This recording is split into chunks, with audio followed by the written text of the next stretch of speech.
The Rangers and Orioles offenses have stormed out of the gates since the All-Star break, each averaging nearly 7 runs per game. But last night, Texas rained down a season high in runs, hits, and walks that simply overwhelmed the Orioles. Tonight, a pair of rookies face off, looking to calm the waters in Arlington.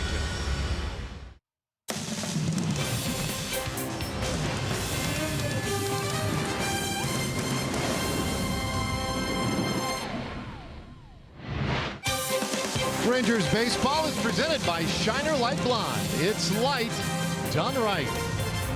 And it is a warm evening here today in Arlington, getting ready for the second game of this series as folks get their weekend started out at the ballpark. Orioles, Rangers from Globe Life Park. Welcome in, everybody. I'm Dave Ramit alongside Mr. Ranger Tom Grieve. Great pleasure to be with you tonight. This is the Rangers playing some great baseball lately, and in fact yesterday a 17-8 victory in the opener. You know, you're overwhelmed by the numbers that the Rangers put up, but you can't forget the 8 runs put up by Baltimore. These are two offenses right now, Tom, really clicking. Since the All-Star break, they're both almost identical. Each team is scoring just about 7 runs a game. Last night there was 5 home runs in that 17-8 game. Jurickson Profar, a 3-run shot into the upper deck. Mark Trumbo, a 2-run home run in the 5th. Caleb Joseph, a 2-run shot in the 6th. Rugi, bottom of the 6th, a 2-run shot, and Joey Gallo leading off the 7th, another one of his own. A lot of hits, a lot of home runs, a lot of runs. 2 hot offenses right now. Yeah, it was a lot of fun to watch last night, and now tonight we really look forward to seeing Ariel Jurado making his 3rd start for the Rangers. Yeah, it's been so impressive watching him in that last start in Houston. A lot of strikes, a lot of movement. He's from Panama. He signed in 2012. 2015 Nolan Ryan Minor League Pitcher of the Year. He's only 22 years old, but he has the appearance and the pitching presence of someone much older. He's not overpowering with velocity, but he's got good command and good movement, gets a lot of ground balls. What the Rangers are looking for is consistency. In the minor leagues this year, he only walked 1.5 batters per 9 innings. So he throws a lot of strikes. Nice game to build on against a really good Astros team. He was outstanding in that ball game, and we really saw command of the pitches. Maybe that we didn't quite see his first time out against the White Sox earlier this year. Now he's also hoping to get some of that run support that's been going around lately, and that means that perhaps another big night from Rougned Odor. He has been as hot as any hitter in the American League of late. We'll put Rugi in the spotlight when we come back. Rangers baseball is sponsored by Ford. Visit your local Texas Ford dealer during the Ford Summer Sales Event. Ford is the best in Texas. By Shiner Light Blonde. It's light done right. And by Southwest Airlines. Low fares, no hidden fees. That's transparency.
No hidden fees.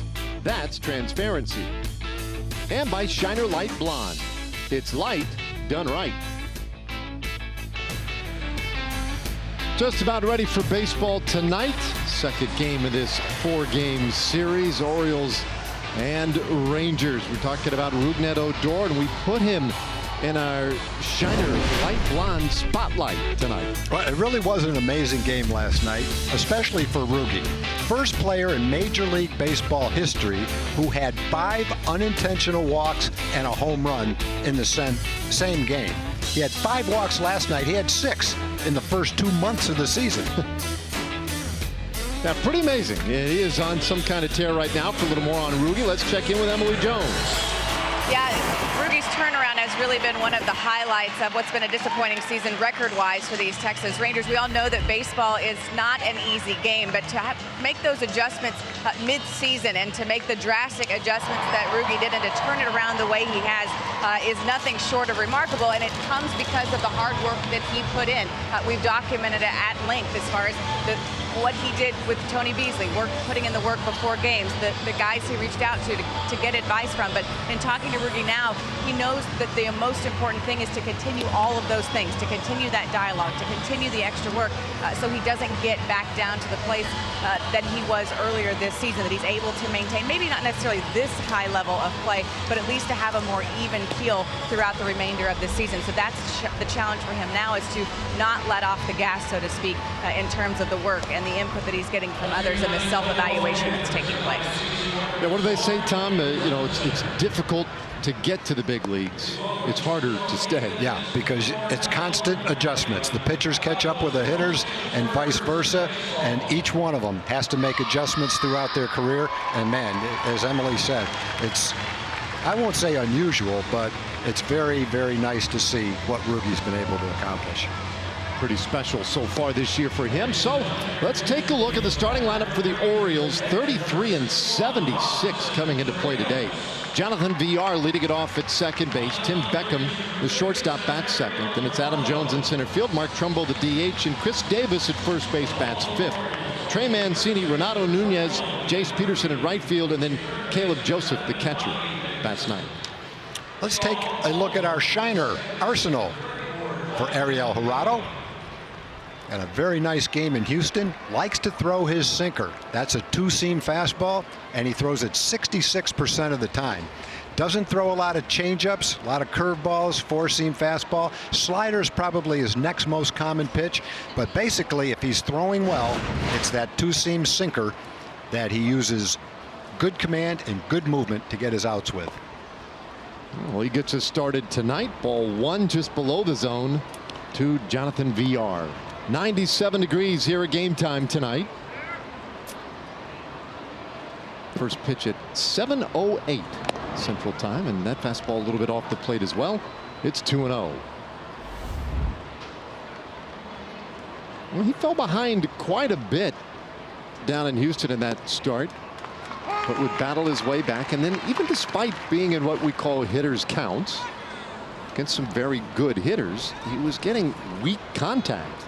And this is a hitter's count, and the 2-1 fouled away by Villar.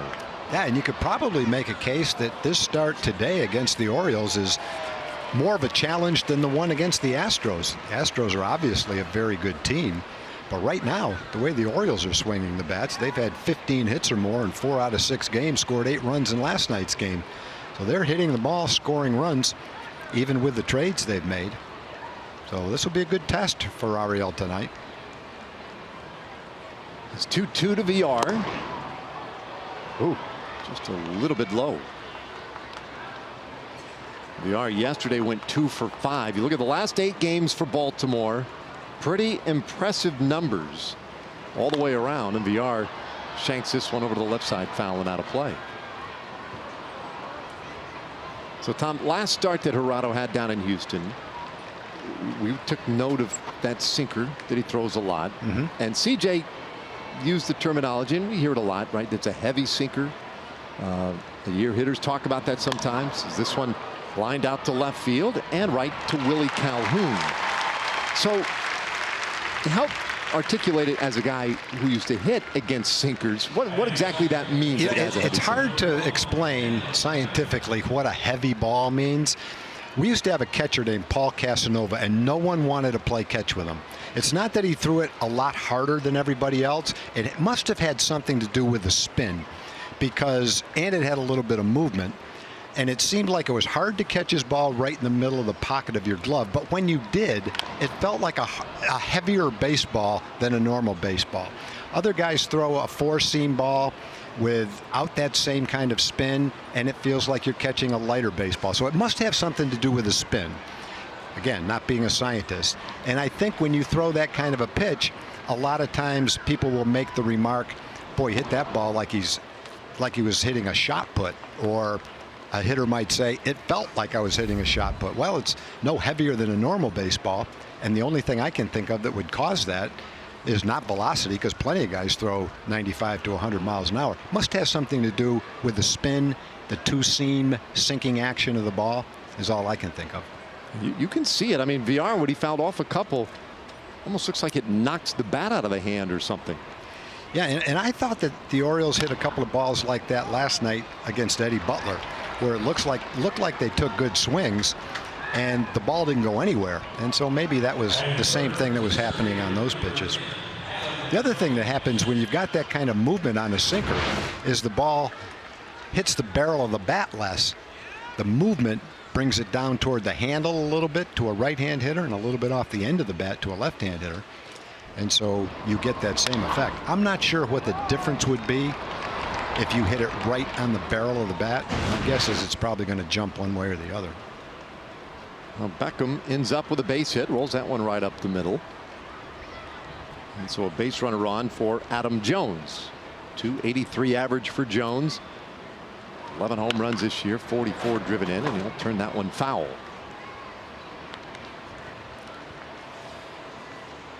And not surprising that Jones swings early in the count. He likes to swing the bat. He only walked 16 times this year. 421 at bats.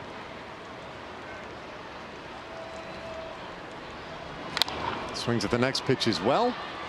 And that's a routine fly ball.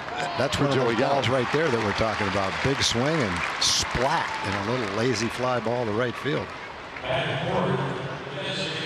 The Rangers defense is delivered to you by Chicken Express. Willie Calhoun is in left. Joey Gallo is in right. Carlos Tocci's in center. Delano DeShields was scratched because of headaches. Adrian Beltre, Ronald Guzman at the corners. Elvis Andrus, Rougned Odor up the middle, and back behind the plate is Robinson Chirinos. So with two away, Mark Trumbo, and he takes strike one. Well, you can see already, for those maybe getting their first look at Ariel Jurado, you see the velocity, 92, 91 oftentimes with that fastball. It pops that glove a little bit. And the contact so far not real impressive yet by these Orioles. 0-2 the count now on Trumbo. That looked like a nice changeup right there.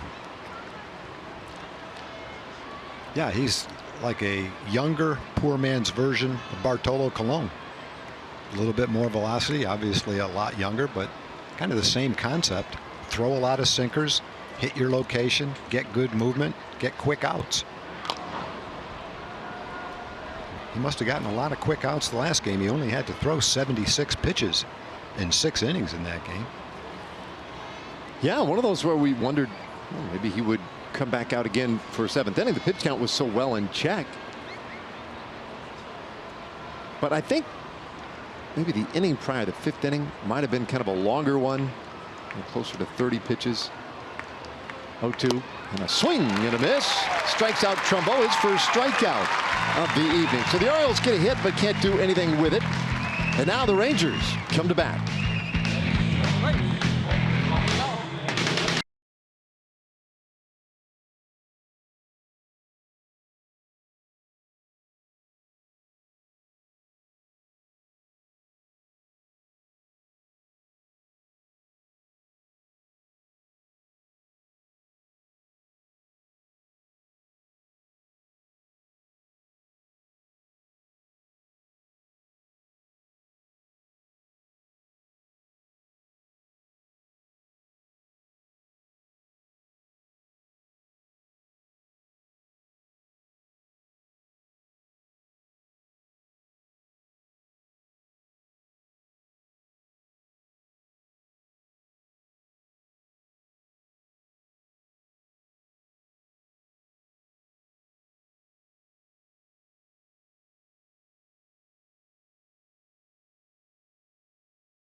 Rangers 47 and 63 in our Southwest Airlines starting lineup. Shin-Soo Choo leading it off at DH.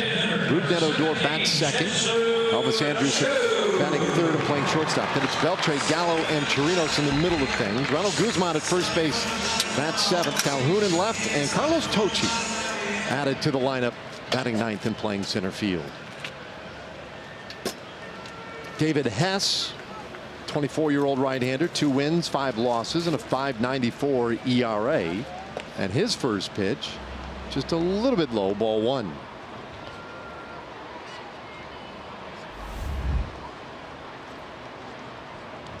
Two of the 20 home runs now. And he hits this ball hard the other way, but Mancini is there, 1 away. And for David Hess, we'll look at our Shiner pitch arsenal. 4-seam fastball, kind of the opposite of Ariel Jurado. He throws almost the same percentage of 2-seam fastballs. Pretty straight fastball, the 4-seamer is. A lot of sliders, changeup, and occasionally a curveball. Generally, the 2-seam fastball is what you would call a sinking fastball. Because of the spin and the seams on the ball, it gets more movement than a 4-seam fastball, a little bit straighter.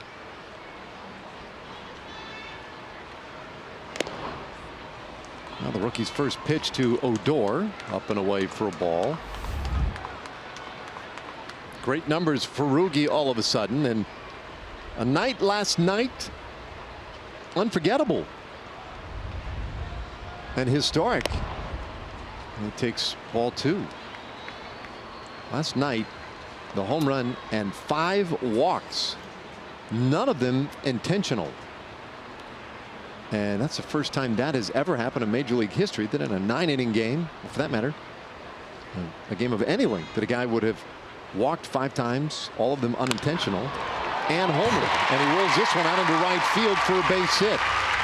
Well, Rugi's just in one of those zones right now. If it's not a strike, he takes it, and when it is a strike, he rips it. That ball was not that far away from the infielder. You see the 4-seam fastball. Rugi 2-0 looking fastball. Ripped that ball into right field. Yeah, they stacked I think, Dave, if I was going to pick the player that I thought would walk 5 unintentional times and hit a home run, I'd have to go with Mike Trout. Yep. Maybe Albert Pujols, someone like that. Shin-Soo Choo might be a candidate. I mean, there's a lot of candidates in the league. Rugi would not be one of them.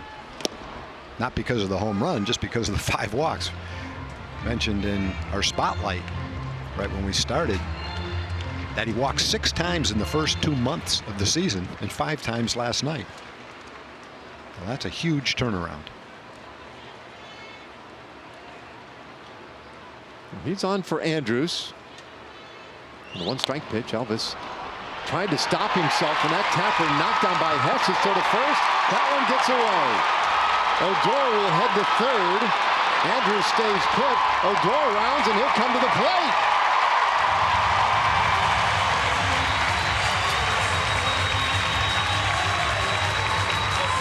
Now they might make him go back to third base. It appears that perhaps a fan or somebody interfered with it down there. We'll wait and see. Steve Buechele was having quite the conversation with Mike Estabrook, the first base umpire, and now let's take another look. They're probably going to go as a base hit. Looked like Elvis was going to be safe. The ball obviously got by the first baseman. Let's see what happened to it.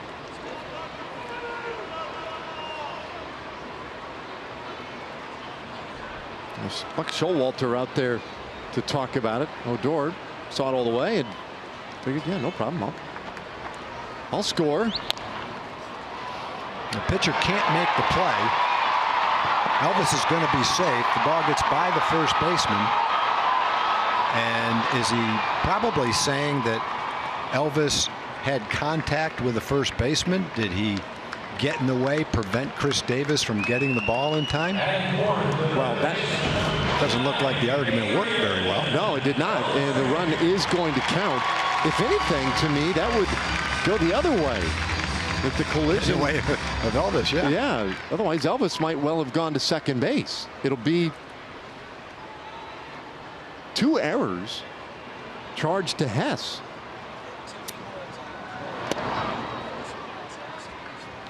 So the first error allowing Andrews to reach, so no base hit. The second error on the throw that then allowed Odor to come in. See, I thought it might have been an infield hit. It looked like Elvis was going to beat that ball out. I'm with you. Once it kicked off the pitcher's glove and he was so off balance, he couldn't get much on his throw from that position. The throw bounced. I think if Chris Davis had caught that ball at first base, that Elvis would have been safe.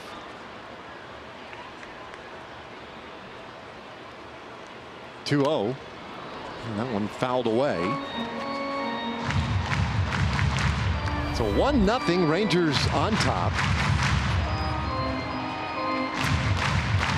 Adrian, see his numbers, 2 for 5 last night, and he's been stacking up a lot of multi-hit games lately. Picking up these hits in bunches. You know, the other possibility for the way that the official scorekeeper saw that play was he might have thought it was an error because the pitcher didn't catch it. It wasn't hit very hard. I think generally the pitcher gets the benefit of the doubt, but that was just a little slow tapper back to the mound. Yeah, I think he got an error for that little tap of the glove. And then for slinging it. 2-2. And this ball lifted foul out of play. Adrian at home this year, .341 average, and that's his 7th best home average in the American League. Couple of home runs. Mentioned the multiple hits in a game. He's done that now 4 times in the last 7 games. 2 times yesterday with a walk. Puts a little in. It's a full count.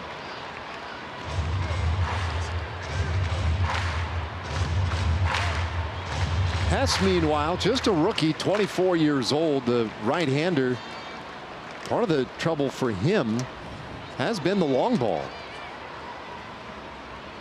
More than half of the runs he has allowed this year have come via the home run, and now time called by Caleb Joseph.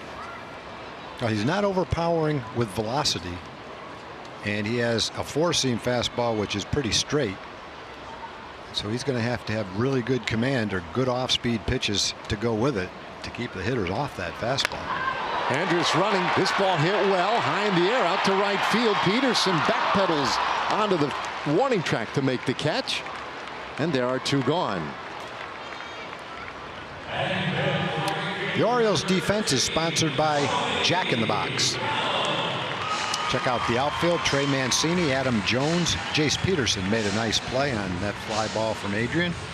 Renato Nunez at third, Chris Davis at first, Tim Beckham at shortstop. Jonathan Villar will play second behind the plate.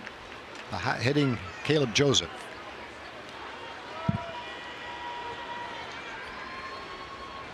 A couple out now for Joey Gallo. 27 home runs now for Joey. 91 RBIs. And he'll take ball 1. Pardon me, 61 RBIs. Get a little ahead of myself there. So he had a pretty good day yesterday. Yeah.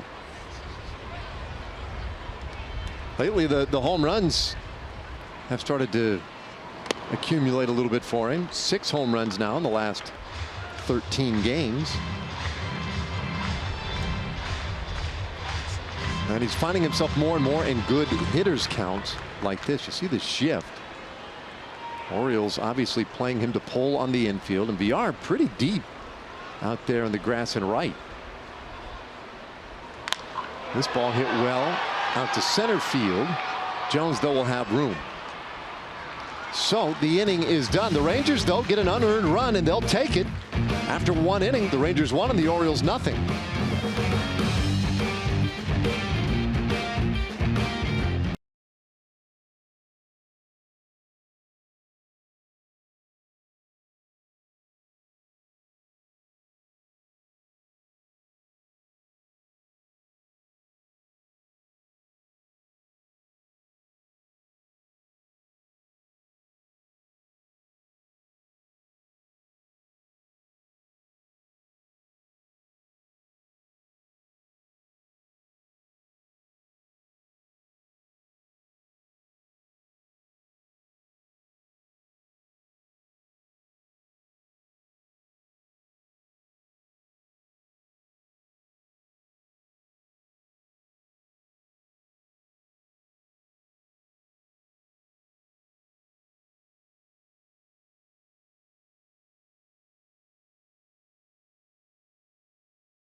This will lead things off for Baltimore. Hey, tomorrow, Game 3 of this series, 7:05 game. First 15,000 fans get a Vladimir Guerrero Hall of Fame bobblehead, courtesy of Allstate.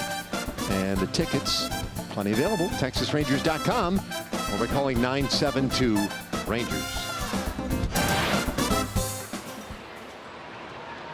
All right, here is Davis. And Dorado goes after him low with ball one. Dorado with 17 pitches so far here tonight, 16 in the first inning. And a lot of what we have seen so far has been down at the bottom of the zone or below it, which is also really typical of a good sinker ball pitcher. Two-seamer. That one in there for a strike, 2-1.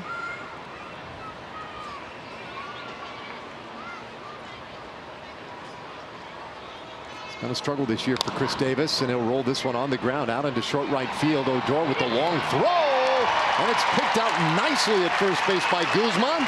Davis retired to start the second inning.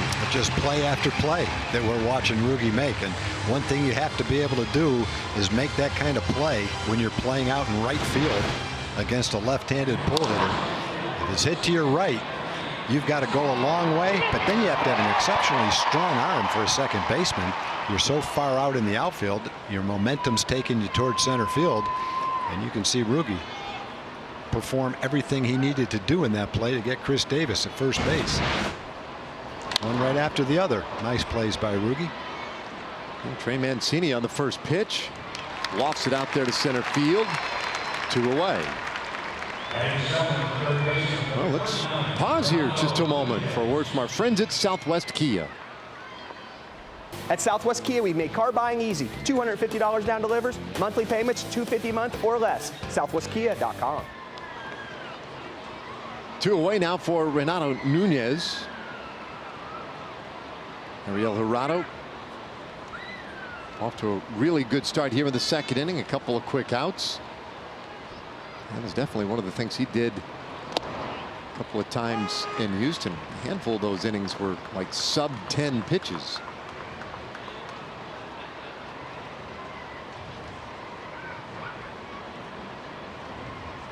One strike pitch, and that one's outside. Banny noticed about Jurado, you know, the good pace with which he pitches. But the last start against Houston, one of the things he noticed was, he said, look, you know, guys, they come up to the big leagues and they think, well, I got to show my whole mix, right? I got to give them the breaking ball, the change up, throw my fastball. He said last time, he said with a good sinker ball pitcher, you'd like to think, hey, if the sinker's working, just let them prove it different. And he did that last time. He was extremely successful with the sinker and just used it over and over like he did right there. And Nunez rolls out to short, and that's a 9-pitch half inning for Jurado. 1.5 in, Rangers lead 1-0.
Well, 1-0.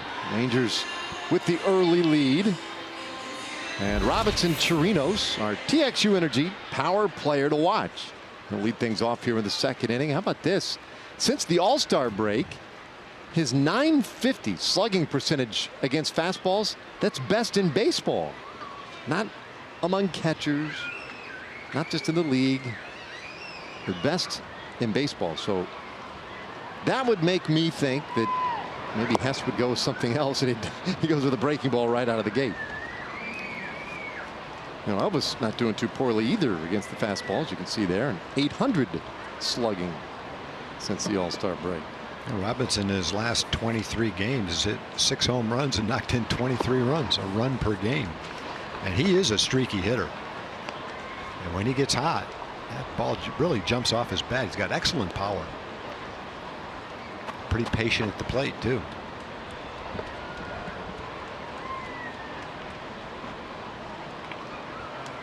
Two 2-0 the count. Good hitter's count here for him.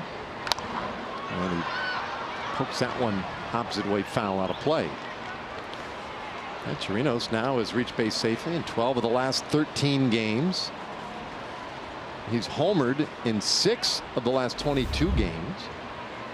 There are a lot of ways you can break up the numbers for him to illustrate just how well he's hitting the baseball, but the bottom line is, no matter how you do it, they come out looking pretty good. Now this little pop up near the mound, handled by Beckham, one away. And Robinson will probably regret popping that ball up. He had a good swing at it, good pitch to hit, just got underneath it a little bit. One away, and we'll bring up Ronald Guzman. So a couple of rookies going head to head here. Guzman with good numbers so far this year in his rookie campaign, and he hits this ball well, but foul for strike one. He's fallen on slightly harder times lately. 4 hits in his last 34 at bats, and getting spelled maybe a little more regularly over at first base. We've seen Profar getting a handful of starts there in the last couple of weeks.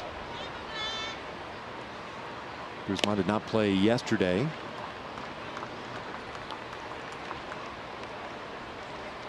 But ahead here, 2-1.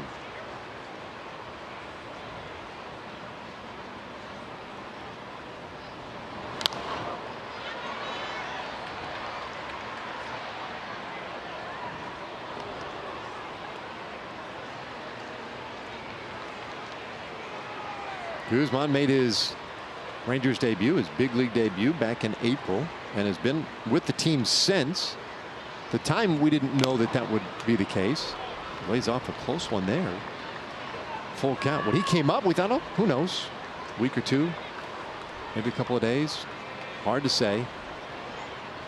But he's going to end up spending the rest of the year with the club. And he swings right through this one, and a strikeout is the second out of the inning. Well, Sunday, the final day of this series, Rangers and Orioles will play at 2:05, and the first 15,000 fans get a Ted Williams first Rangers manager bobblehead, courtesy of Sweet Baby Ray's. And you can get tickets at TexasRangers.com or by calling 972-RANGERS. Great luncheon today. You handled the roundtable discussion about Ted Williams. Yeah, we had a lot of fun. I want to thank Eddie Robinson for being part of that. My old roommate Rich Billings, and our trainer from back then, a good friend of mine, Bill Ziegler. All three of those guys did a great job reminiscing about their memories of Ted. Love the one we happened to be in Boston when the Red Sox celebrated the 50th anniversary of him hitting .406, and so we had a front row seat watching Ted address the crowd.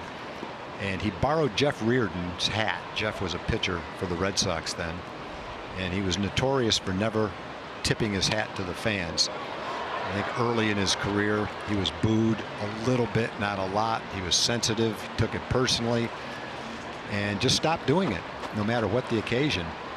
But on this day, He gave a beautiful talk to the fans, thanked them, and said, I want everybody in New England to know that I do like the fans. And he tipped his hat to him. It was really an emotional moment, if not for him, for a lot of us watching. And so Zig told that story. And there were so many other stories that we could have told and didn't have time. But Rich, Zig, and Eddie Robinson did a great job. So I want to thank all of them for coming here and doing that. You got to know Ted pretty well. You played for him. Yeah. And we were talking yesterday, again, kind of off the air. We're looking back at some of the numbers and the great career. And he fancied himself one of the best, if not the best hitter of all time. We'll get more into that in a moment. Might well have been the best hitter of all time. 1-2-3, second inning for Hess. We'll go to the third. Rangers up 1-0.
This one, some good pitching so far tonight. 1-0 Rangers.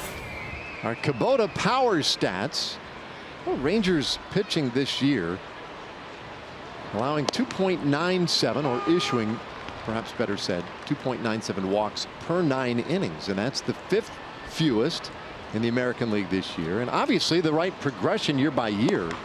Great improvement over last season when that was such a part of the story of the Rangers' struggles. There's 3 of the starters right there responsible for that number. Corrado skips that one up there, 2-1.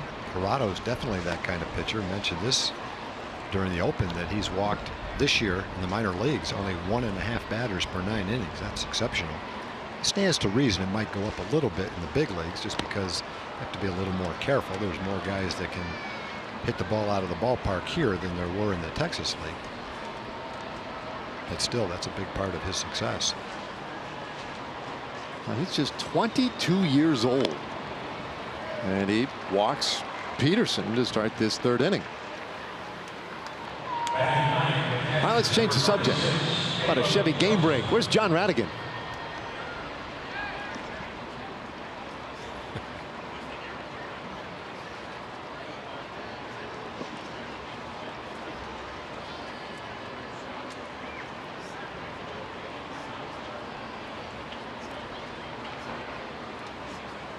MVP, Steve Pearce. you heard it here first. You'll probably never hear it again. Player of the week this week, maybe.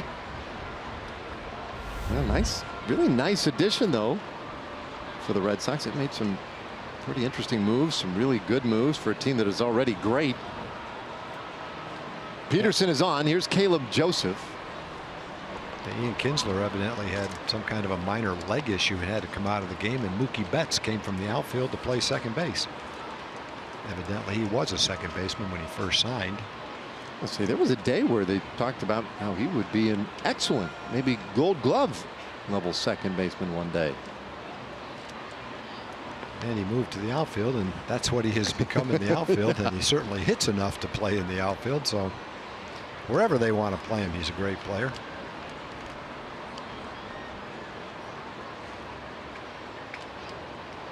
Well, Irado, who is adept at getting ground balls, would love one here with a catcher running.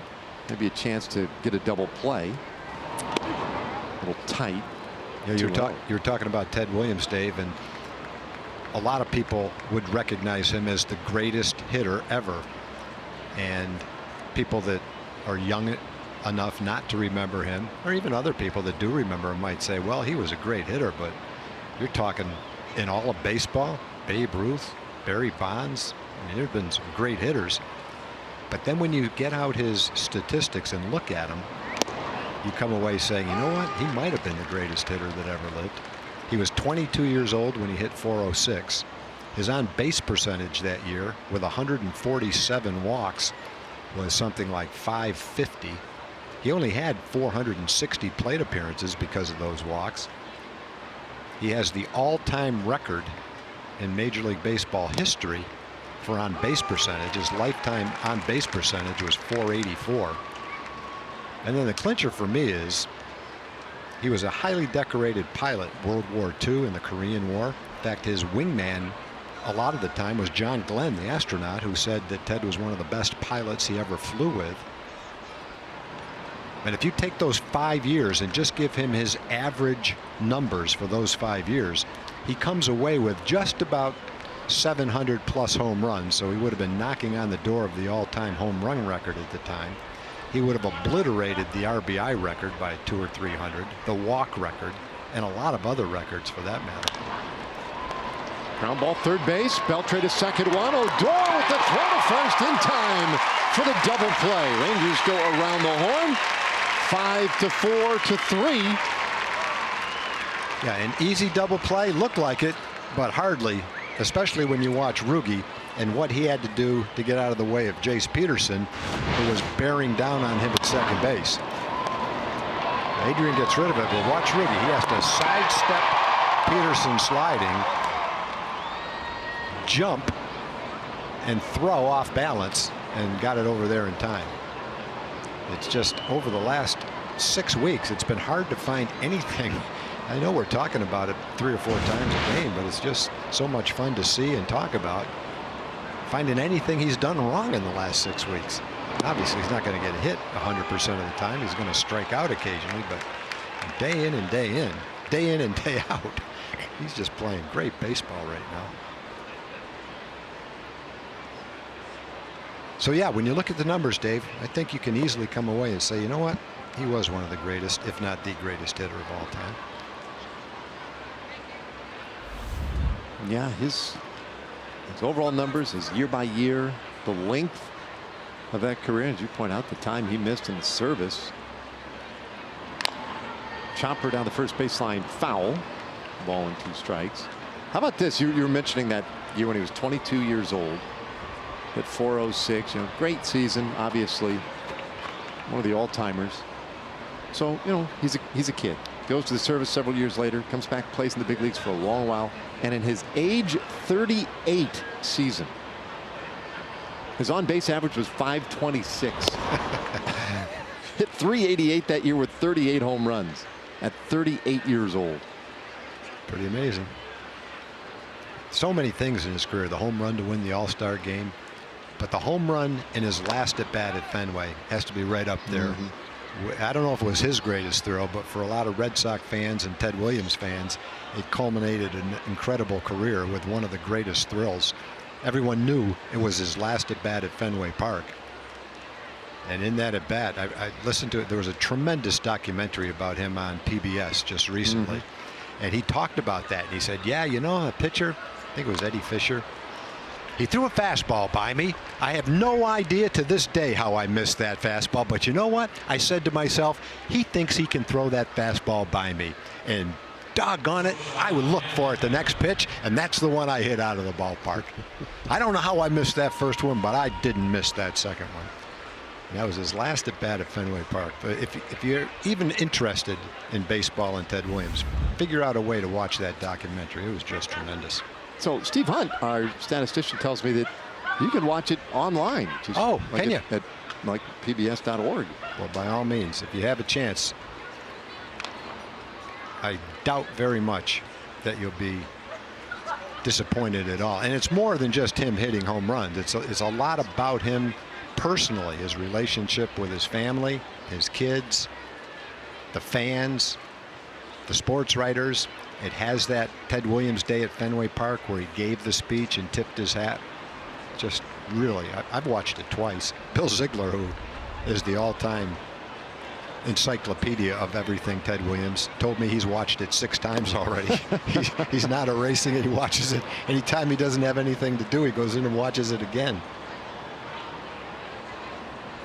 So, of course, I never got to see him play, and I'm sure many people in our audience never got that opportunity to see him play. One of the great memories for me was that '99 All-Star game in Boston. Yeah. When he came out and again acknowledged the crowd, and all the All-Stars converged out at the mound with him. They wouldn't leave. They wouldn't leave.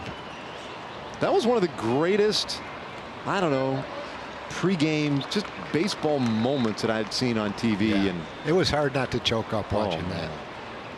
The way the current players, who most of whom had never seen him play, responded to him, and how that must have made him feel at that stage of his life. Good pickoff move over to first. It's pretty close. So you're right. None of those guys probably would have seen him play. You know, I saw an interview pretty recently with Joey Votto. He carries with him the Science of Hitting, Ted Williams' book on hitting. He carries it with him all the time. He says he references it all the time. It basically is his philosophy on hitting as a professional now. As a bouncer third. Nice pick by Beltre. He'll go to first in time to get Beckham. And that's another beauty by Adrian Beltre down at third. And a good defensive inning by the Rangers. 2.5 in. Rangers lead 1-0.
Orioles here in the bottom of the 30s. We welcome you back to Globe Life Park in Arlington. Time for our progressive fan of the game. It is Mary Ella Cox, who is celebrating her 97th birthday, which is later this month, getting a head start on it by being here at the Ranger game. I understand you watch the games at home a lot, don't you? Why? Yes. Yeah. Well, it helps you to pass the time. How entertaining is it? It does. It does. Can you give me some secrets to how you can look so good at 97 and be so sharp? I don't know. I guess that's just natural. I guess the rest of us are out of luck. Mary Ella, you are in luck. Congratulations on being the fan of the game, and happy early birthday. Thank you. Thank you. Very welcome, guys. And what I found, Dave, is a lot of people her age and even a little bit younger watch my broadcasts because they say it really helps them get to sleep. Wanda in the press dining room says that to me all the time. I was having a hard time sleeping last night. I turned on the game and fell right to sleep. Yep. Well, it's a little service we like to provide. Yep. Glad we can help. Tochi with a big swing here. This one hanging up out there to left center field and carries all the way to the wall and bounces over it. That's a bad break. That would have been a triple. Now at Tochi's speed, no doubt, but he'll take the automatic double. And a good start to the third inning. Yeah, the outfield, they were not playing deep. And even though it was a high fly ball, neither Mancini nor Jones could get to it.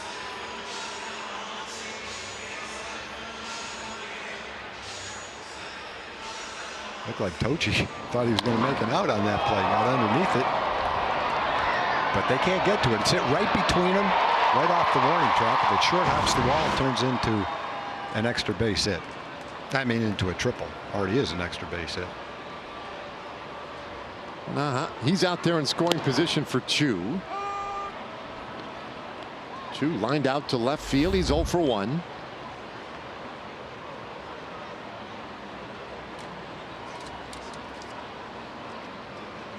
Yesterday, the Rangers were 8 for 17 with runners in scoring position. That's pretty good. And that one turns Chu away from the plate. 1-1. In fact, that's a number, a trend that has really turned back into the Rangers' favor. Before the All-Star break, it was a struggle. Just a .222 average with runners in scoring position. Since the All-Star break, .308. One of the tops in the league. So now an advantageous count for Chu.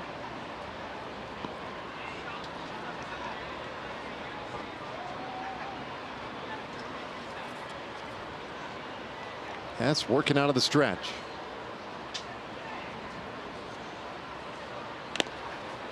And that one a little bit high. 3-1.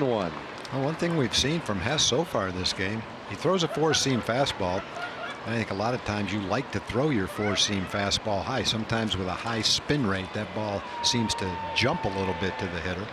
And so you can have a good effect with a high fastball, four-seam fastball, even if it's not 100 miles an hour, by keeping it up in the zone. And it looks like that's part of his game plan. This one popped up into left field. Mancini waiting on it. 1 away. So that brings up Rougned Odor. Our WinStar World Casino and Resort leaderboard shows Rugi with 39 total bases since the All-Star break. And that has him 5th highest in baseball.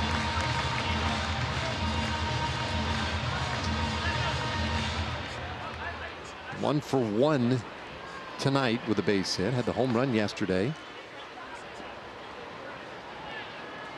Don't get credit when you walk for that base that you pick up, which is a shame because he had 9 bases last night with 1 swing of the bat. The 5 walks in the homer.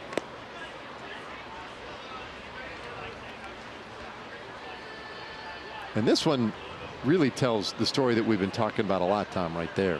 I guess so. You know, if you say 41 games is 25% of the season, pretty obvious what happens when you multiply those numbers by 4 and see what kind of a season it would be for him. And it doesn't mean that over 160 games you're going to be able to duplicate the hottest part of your season, but something we do anyway. Point is, he's played great baseball for about a month and a half. Got his on base percentage up over 350 now. It was under 300 at the end of June. 1-1. And he'll lift that one foul out of play. Again, a lot of high fastballs.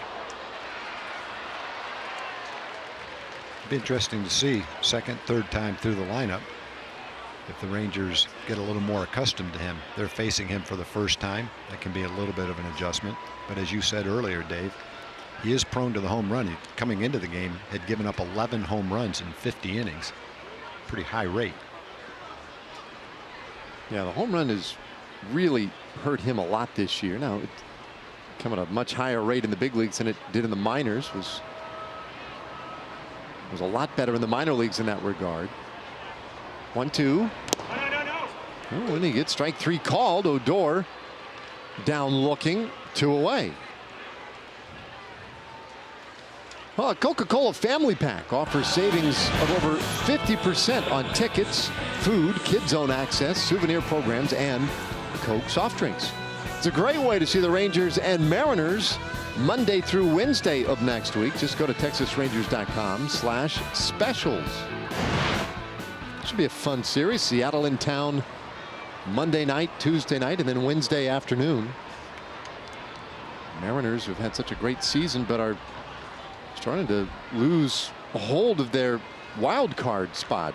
Oakland has been charging right up behind them. In fact, Oakland has passed them. Andrus reached on the error. He takes strike 1.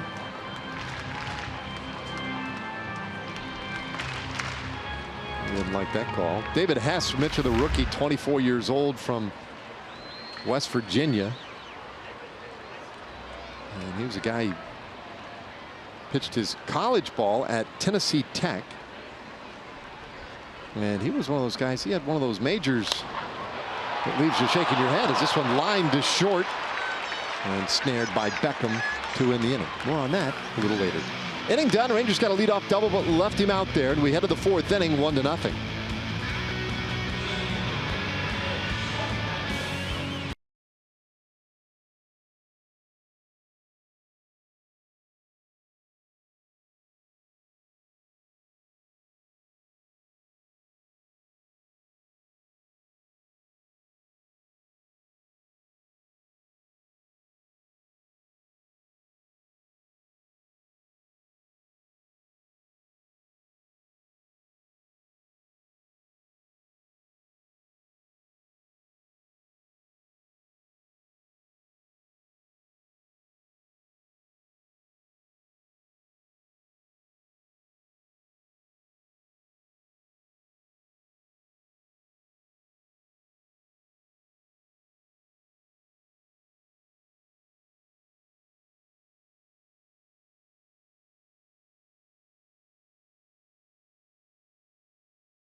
Powered by AWS and put some defensive metrics on the Rangers. Rugi took less than a second to get rid of that ball. Adrian and Rugi turn a double play again. Less than a second to get rid of that ball. And Adrian, a beautiful backhand play. Had to throw that ball across the diamond 127 feet to get that out. Now we have the metrics for hitting. We have them for fielding too. Fun to look at those numbers. Yeah, it's fun to watch the Rangers play defense tonight. And you know, Ariel Jurado is not a strikeout pitcher. He's a ground ball pitcher. And so when you're getting the ground balls, it's really important to have good defense behind you to convert those ground balls into outs. And through 3 innings, he's had 3 very nice plays by his infield. It's 1-1. It's a little bit in on Adam Jones. He's got the first pitch strike in to 9 of the 12 hitters he has faced so far today. But a hitter's count for Jones, and he hits this ball hard into left field. That's a base hit. So the Orioles have the lead man on here in the 4th inning. Well, it was a hitter's count, He did get a fastball, and he hit pretty much the center of the plate. Didn't get as much movement as he normally gets, and so Jones was right on it.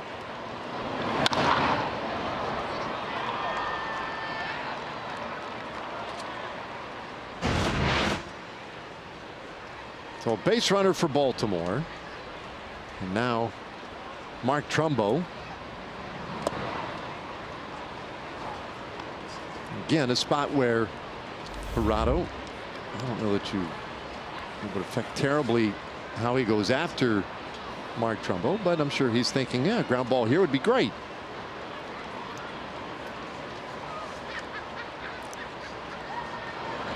Trumbo has hit into 8 double plays this season, so not immune to it.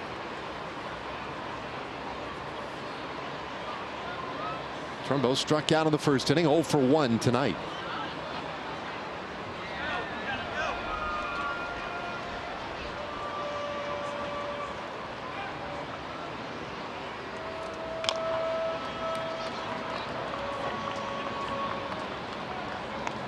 Look at Trumbo's numbers with runners on base. For some reason, that has caused him some trouble this year. It's 100 points higher when he's up there with the bases empty.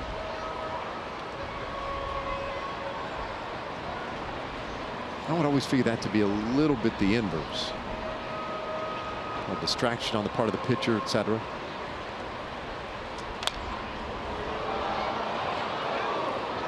Stays 1-2. Trumbo is a pretty good high fastball hitter. He's kind of like Jones. He's a hitter that doesn't walk very much, expands the zone, hits a lot of balls out of the strike zone. Not a huge strikeout guy. He's not a guy that's going to strike out 200 times, 180 times. A little low, 2-2.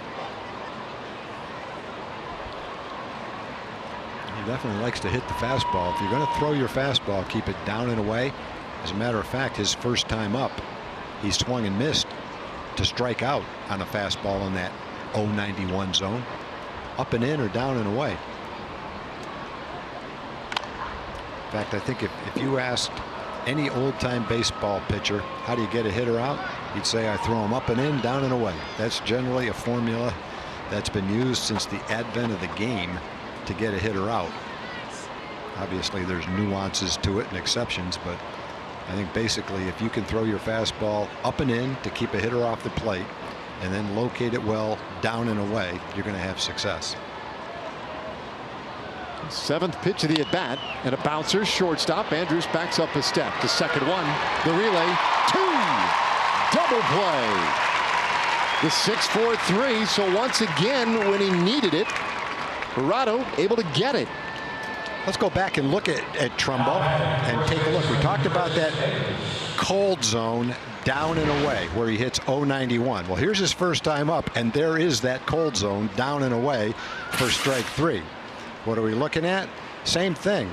That one wasn't quite as far down, but it's away. Trumbo had to reach for it and taps a little ground ball to shortstop to get the double play. So if we show those things on the board, Dave, rest assured that the players have even better information that's telling them the same thing. Not a secret. We don't have proprietary rights to those kind of numbers. I think both Chirinos and Jurado know that when they're pitching to Trumbo, to have the most success, locating that fastball down and away is the way to do it. And the other side of it is Trumbo knows that too. And a lot of times it's easier said than done. You can know exactly what you're supposed to do as a pitcher, but you still have to execute it. And it's pretty impossible to throw it exactly where you want to every time. Pitchers could do that. It'd be a boring game because there wouldn't be a whole lot of hitting going on. 3-1 the count to Chris Davis, who grounded out in the second inning. Davis showing some positive signs for the Orioles the last week or so. Last 7 games has hit 3 home runs. And he's walked 7 times in that stretch. Full count now on the big left-handed slugger.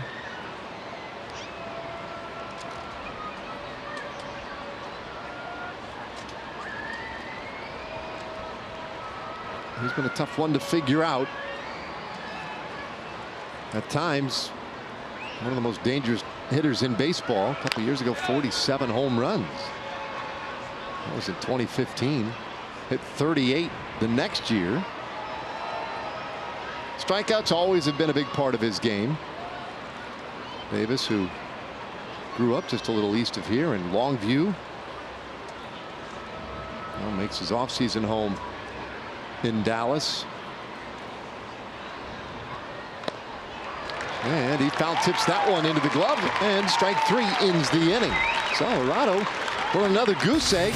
And when we come back, Adrian Beltre will start things off at the bottom of the 4th. Rangers lead 1-0.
Inning. But this, the Orioles' recent Hall of Famer Cal Ripken Jr. You see his numbers on the left. Adrian Beltre, future Hall of Famer for the Rangers, on the right. Those numbers are awfully similar. More Gold Gloves for Beltre. Of course, Ripken played in a few more consecutive games. Yeah, and both guys are the guys who, you know, they answer the bell every day. They did. Cal was a terrific shortstop, won a couple of Gold Gloves there.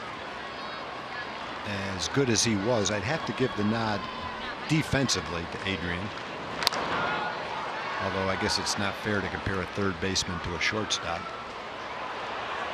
Let's just say one's in the Hall of Fame and one's on his way. Two great players.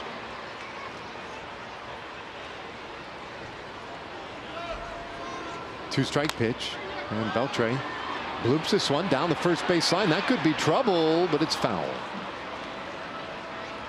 Stays 0-2.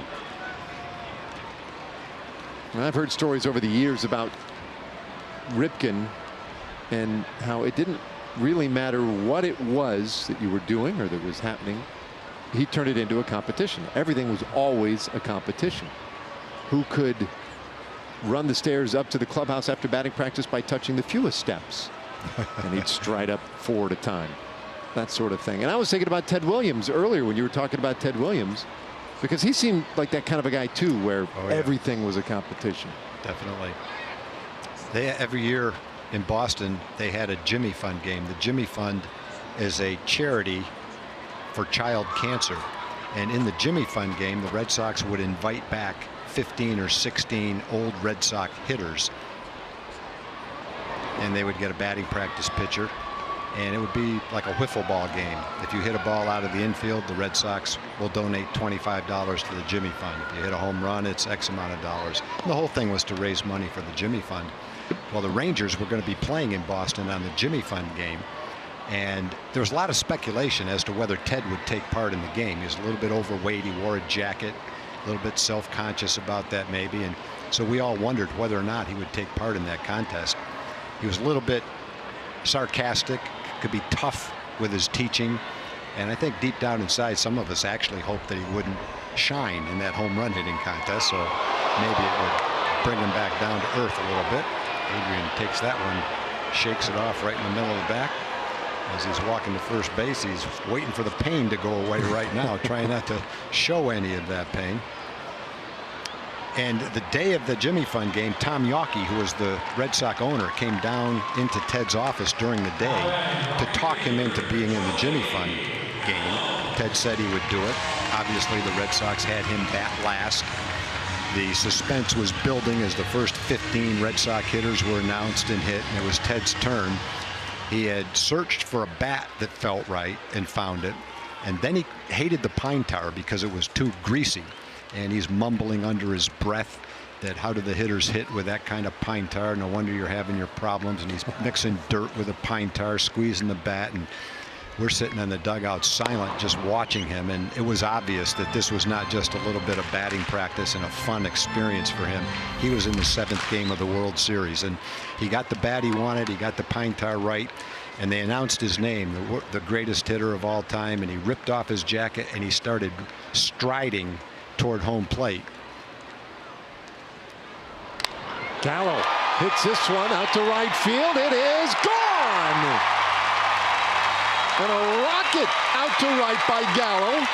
Another low liner for him.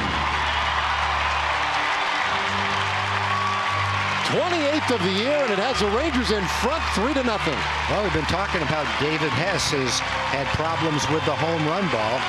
He'd thrown pretty well through 3 innings, avoided that. But the hit by pitch to Adrian, and then that pitch to Joey Gallo, lined pretty much to the exact same spot that he hit his home run last night. The one last night he hit off the end of the bat. This one toward the end of the bat, but hit a little bit better exit velocity. Looked like a changeup. You could see the split finger grip. And Joey hit a line drive for a 2-run homer. So anyway, Ted is striding toward the plate, and he's yelling at the batting practice pitcher, who is the Red Sox pitching coach, Lee Stang. You know, he's telling him, don't lob that ball, throw the ball hard, put something on it. I can't hit that blah, blah, blah, throw the ball hard. And so when he got into the box, every one of us said, I'll bet he takes the first pitch. And he did. He took the first pitch. And then for 3 or 4 minutes, he hit every swing he took was a line drive right off the barrel of the bat. Didn't hit a home run, almost hit one down the right field line. But he got done with the line drive, standing ovation, walked back into the dugout, didn't look at any player, didn't look at the fans, walked up the tunnel, and Bill Ziegler, our trainer, followed him up the tunnel. And he said to Bill, I had to prove to those blank, blank, blanks that I could still hit. So you talk about a competition, that's exactly how he was. And he proved that he still could. And after that little exhibition, I went up to Nellie Fox, one of our coaches, and I said, boy, that was unbelievable. Can you believe that? The guy hasn't taken batting practice in 10 years, and he swung the bat better than anybody on the team could swing the bat. And Nellie said, what are you talking about? I said, what he just did, none of us could hit like that. He hasn't hit a ball in 10 years. Nellie said, hasn't hit a ball in 10 years. He's been taking batting practice for 6 weeks. Do you think Ted Williams would go into that exhibition without knowing that he was going to hit the ball hard? And we all said to ourselves, nope, you know what? He wouldn't, and he didn't. So it was a pretty remarkable thing to be at. Yeah, and that's so much fun. That's such a great illustration of who he was. Oh yeah. And how he operated. Yep. If someone said to him, Ted, do you think you're the greatest hitter that ever lived? Oh, this ball blasted high and deep to left field. Way gone. A massive home run for Chirinos, his 15th of the year. And the Rangers starting to pile on. It's 4-0. We talked about Robinson. 6 home runs, 23 RBIs coming into the game in his last 23 games. Make it 7 home runs and 24 RBIs in his last 24 games. He's hot, and he is swinging it right now. That's his 15th home run on the season. So David Hess, who had been plagued by the home run, continues to be plagued by it. That's a breaking ball, but that one was intended to be down and away. It was down a little bit, but caught too much of the plate a long, high home run. 425 feet. This one blooped, meanwhile, out over second, and Guzman reaches on a base hit and find the hole in the defense. So a hit batter, 2 homers, and now a single. High fastball up and in, jammed him. Ronald's not too happy with the contact. Kind of puts his head down, going to run it out. Gets toward first base, looks up and realizes no one can catch it, and he's got himself a base hit. Didn't feel good coming off the bat, but same thing as a 104-mile-an-hour line drive up the middle. Roger McDowell out there to slow things down for a moment for David Hess. Rangers have gone back-to-back with home runs this inning. 5th time this year that they have gone back-to-back. You know, it was always interesting when Ted played in an old-timers game with Joe DiMaggio, because Joe DiMaggio always insisted on being introduced last and being introduced as the greatest living ball player. And so there was kind of a compromise. Joe DiMaggio was announced as the greatest living ball player. They came out together, and Ted was introduced as the greatest hitter of all time, or the greatest living hitter, whatever it was. And so it was kind of a nod to DiMaggio's ability to play center field and maybe more of an all-around player, and Ted's unquestioned ability as a hitter. So I guess to get to that point, you have to have a lot of pride. And it's not bragging, and it's not arrogant, it's not conceited. It's just knowing that you're great and being driven with a kind of competitive spirit that it takes to be that great. Maybe the rest of us, that's one of the reasons the rest of us don't reach those levels, because we don't have that inside that pushes us to work and reach those goals. That's the way Nolan Ryan was. He came over here when he was 38 or 39 years old, and he had to prove to the younger guys, Kevin Brown and the rest of the younger guys on the team, that he could do everything they could do and do it better. So he raised his game to a level that he probably hadn't seen for a few years. Struck out 300 batters and won 16 games, and proved that to every one of the guys on the team, especially the young pitchers. Couldn't keep up with him. Well, I like that, though, the pride, because I'm oftentimes a little torn when I see stuff like that, like needs to be introduced a certain way, but yeah, maybe really isn't arrogance or insecurity or whatever. They but believe in pride. Yeah. If you want me to be here, recognize me for my greatness. Calhoun pops this one foul back out of play. It's the people that obviously aren't as good as they think they are that I think you're bothered by. I'm bothered by when they act like that. But when it's Muhammad Ali, Joe DiMaggio, Ted Williams, someone like that, what can you say? They were the greatest of all time. And if they think that, why shouldn't they? Calhoun 0 for 1 with a strikeout. And the pitch from Hess in the dirt. And on appeal, he did not go around. Bruce Dreckman, our third base umpire. So a full count now on Calhoun.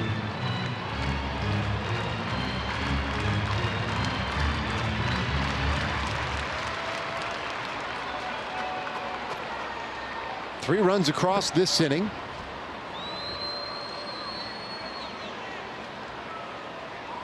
A 20-pitch inning for Hess.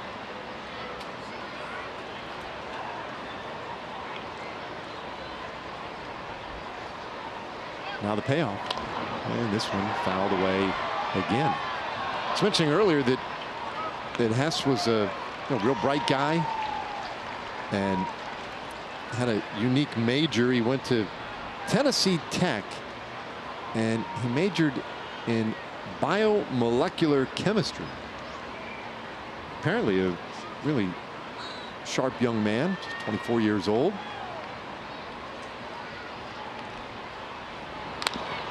This ball grounded to the right side and bobbled out there.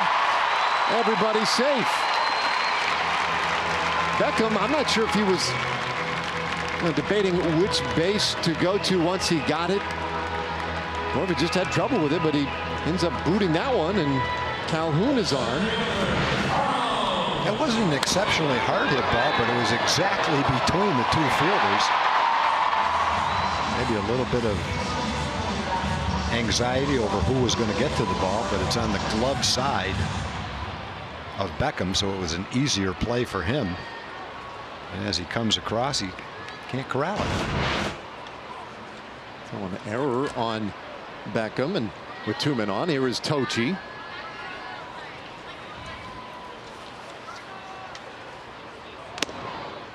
So Hess battling here, and then hurt by the defense behind him. And for Beckham, it's been a little bit of a struggle.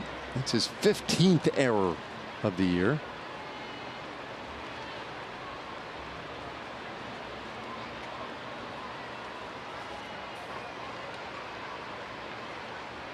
Right-hander may not make it out of this 4th inning.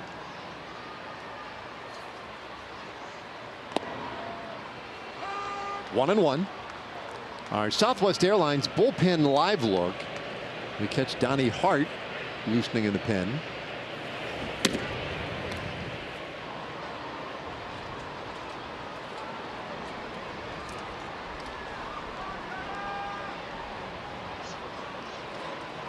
You see the base runners, Guzman and Calhoun, 2nd and 1st respectively.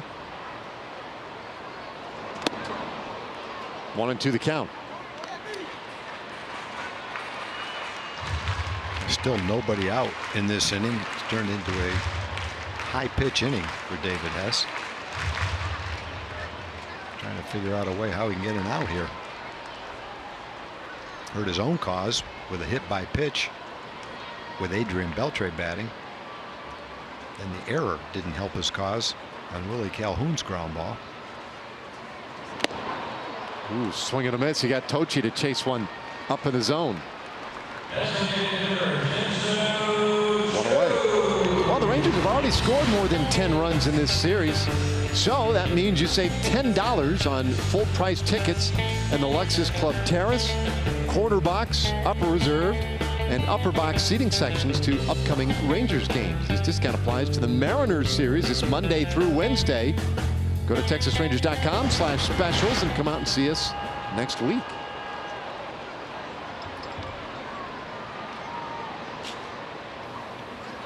Listen, offense right now clicking. 4 runs on 9 hits so far tonight. It's still pretty early. And Hess let that one slip a little bit high for a ball on Shin-Soo Choo, who is 0 for 2 so far. And so far in this game, Hess has had a problem with off-speed pitches. Really hasn't had any sharpness to his breaking balls. A lot of them have kind of hung, stayed up.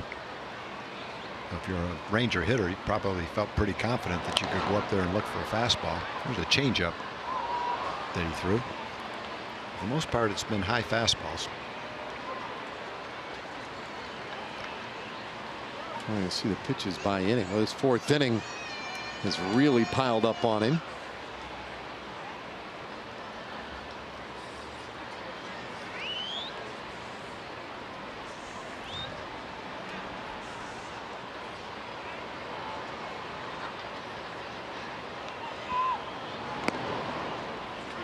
Two and one. Well, Choo lined out in the 1st inning. He popped out to left field in the 3rd inning, 0 for 2.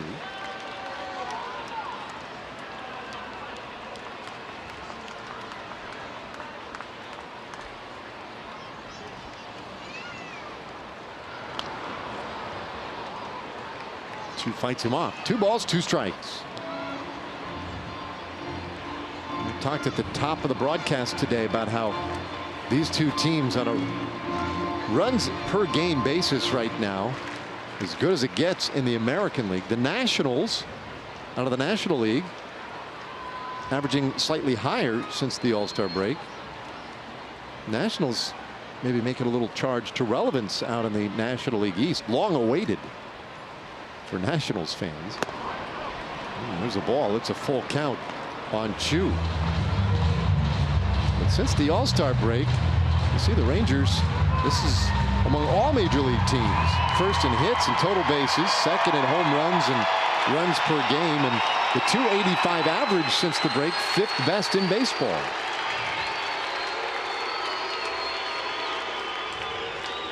One out. Runners off their bases in the 3-2 pitch. That is inside ball 4, so they are loaded up. And here comes Buck Showalter. So that will do it for David Hess. 24-year-old rookie can't get through the 4th inning, and he leaves a mess for his bullpen here tonight. Rangers up 4-0.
Moment ago, just loaded the bases.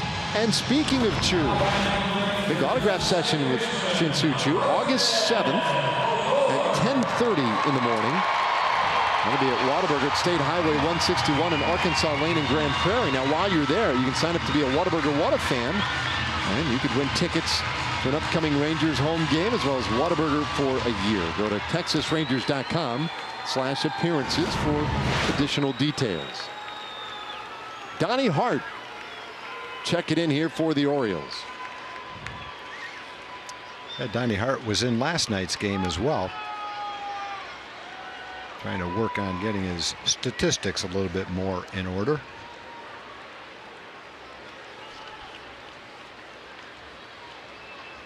So Hart takes over a bases loaded spot. And one of the hottest hitters on the planet up there. And Odor sends this one down the right field line, but foul. Donnie Hart's the kid we talked about in last night's game. Had to talk to Jim Palmer to verify what's in their press clips. He was recalled for the 8th time this year. So in 4 months, he's been called up and sent down 8 times. He's got to have an apartment in Baltimore, an apartment in wherever their AAA team is.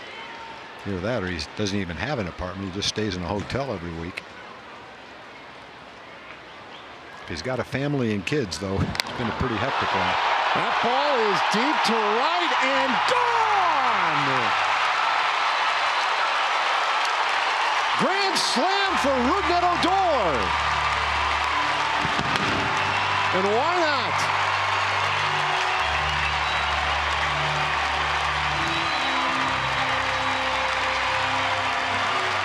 There's nobody hotter right now in baseball than Rougned Odor. Rangers lead 8-0.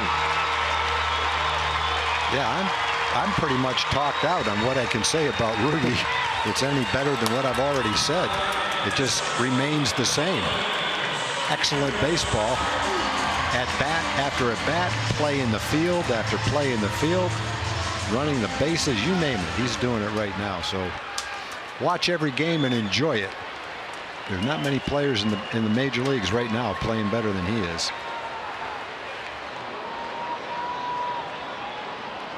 So the base is cleared for Elvis Andrus, and he takes a strike from Hart.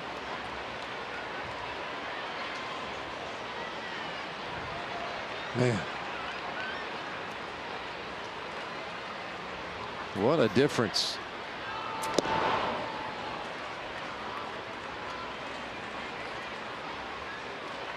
Well, they brought the lefty in to face the lefty. Good strategy. Unfortunately, he came in and faced the wrong guy, wrong left-handed hitter. Ground ball shortstop. Beckham gathers it up, takes care of Andrus, and that is out number 2. Take a look at the replay of the home run. It's a sidearm two-seam fastball that you could tell by the look on Hart's face. He didn't get that where he wanted it. And it sure didn't end up where he wanted it to end up either.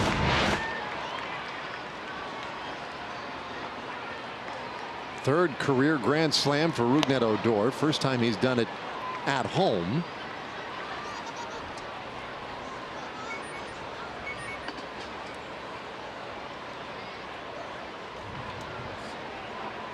Well, Beltre hit by pitches last time up. That's what started this huge 4th inning. He takes a strike. It's 0-2. A 7-run 4th inning.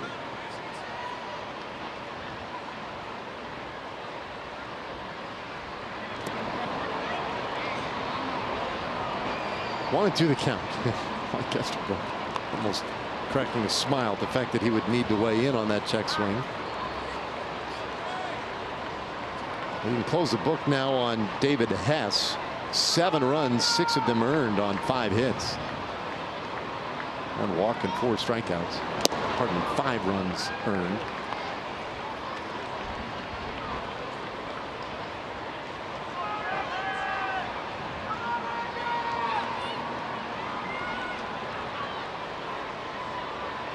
Two to Beltre. He'll stay alive. Yesterday, the Orioles got an inning and 2/3 out of their starter Andrew Cashmere. Today, 3 1/3 from Hess. And yesterday, Mark Showalter had to use a position player pitching, Danny Valencia, and he did not want to do it. I'd have to do it again today, where this game's going. Base hit to right field for Beltre, his first hit of the night. And for Adrian, by the way, round number 3,130 for him. Rangers only had a couple of hits and an unearned run through 3 innings. They've had 5 hits, a walk and a hit batter, and an error in this inning.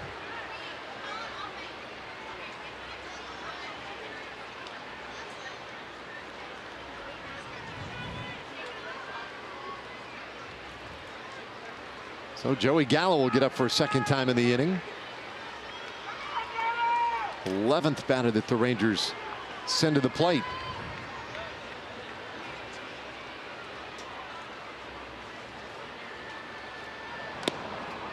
And lefty Hart tries to push him off the plate a little bit there. Ball 1.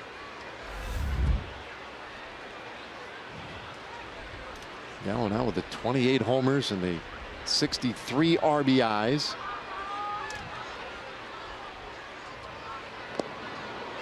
One and one. You move away from the batting average in the case of Joey Gallo. You look at on base, you look at the slugging, the power production,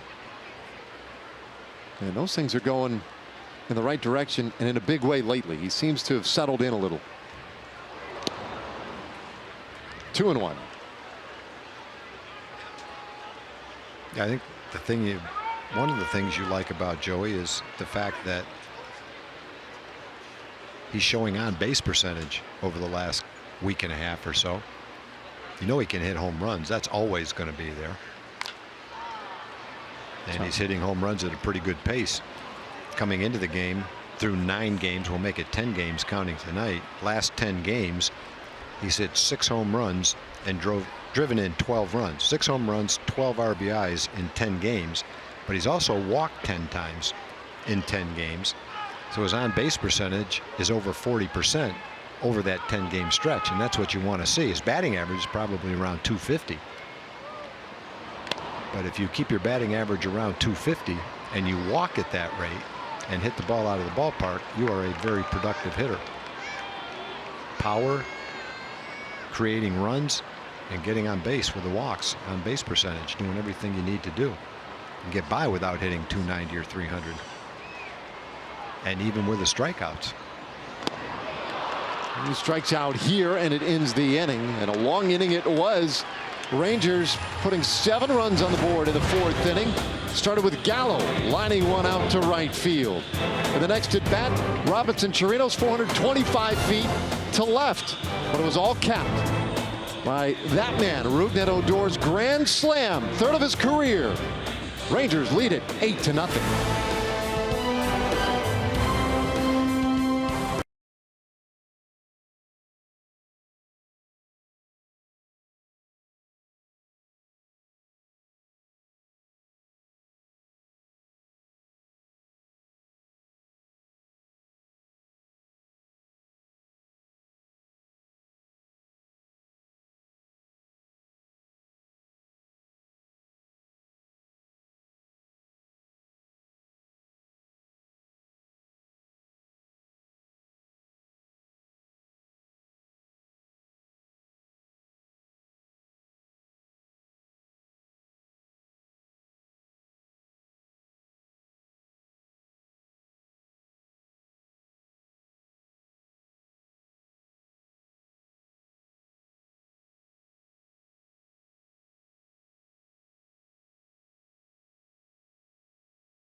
As we go to the 5th inning. Ariel Urado now working with some big time run support, but he has been very good out there today. Has not allowed a runner to reach second base yet tonight. And Trey Mancini, first man he faces, takes one off the plate for a ball. A long time in the dugout. Try to come out with a big lead, maintain your confidence, throw strikes, continue to get good results.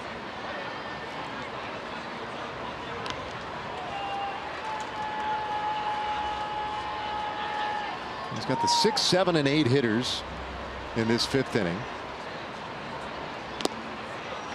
Wide again. And Chirinos takes that extra moment. Urado, 22 years old, just his 3rd start of the year. He started when we were in Chicago playing the White Sox earlier in the season. Up for that start. Back down to the minor leagues the very next day. And now making a handful of starts this time around. He goes 3-1 on Mancini. Oh, there's a foul ball to make it 3-2. Let's see. Home debut for Urado. First time he has pitched in this ballpark. But Double-A Frisco was 5-3, a 3.28 ERA.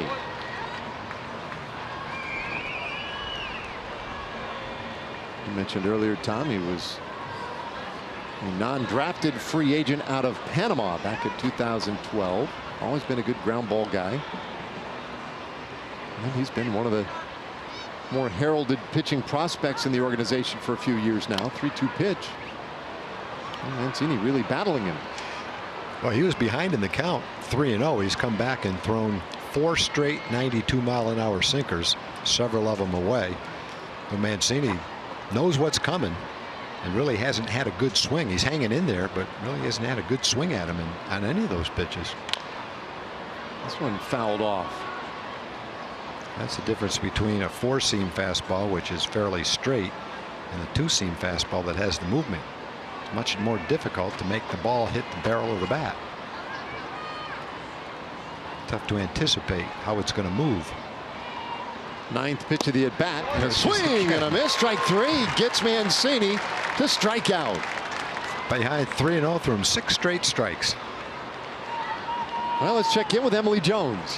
Yeah, and you know, that first time that Ariel was up, he didn't have, you know, the best experience. It wasn't terrible, but really took that learning experience back down to the minor leagues, worked on some things, and then here and now, you know, 1+ starts back.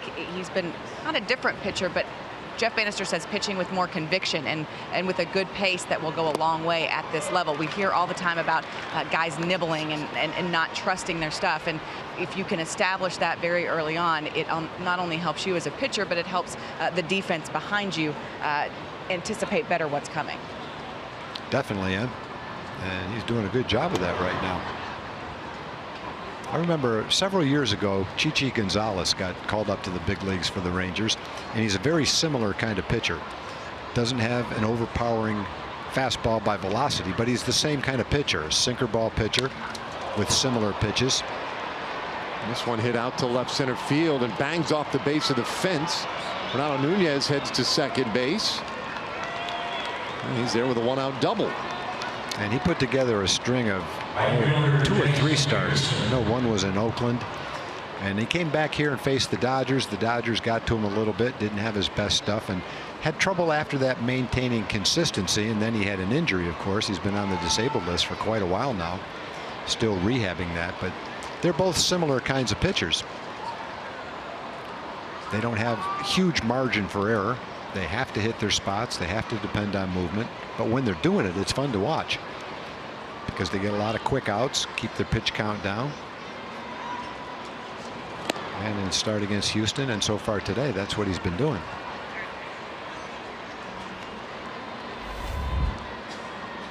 He goes 1-0 on Jace Peterson. He's thrown 67 fastballs, 7 changeups, and 2 sliders, give or take. He's probably, I won't say struggled, but he hasn't had quite the same command that he did against Houston. In fact, his pitch count now is zeroing in on 80. Not alarming, but it's a little bit high. And he's had a couple of double plays in the game too, which keeps your pitch count down. Might not have had pretty good movement. They have not hit the ball hard. Maybe not quite the same command that he had against the Astros.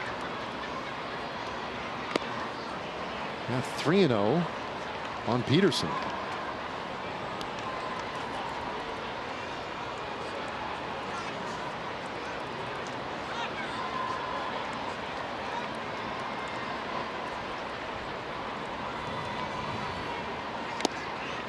And that time no help by Peterson.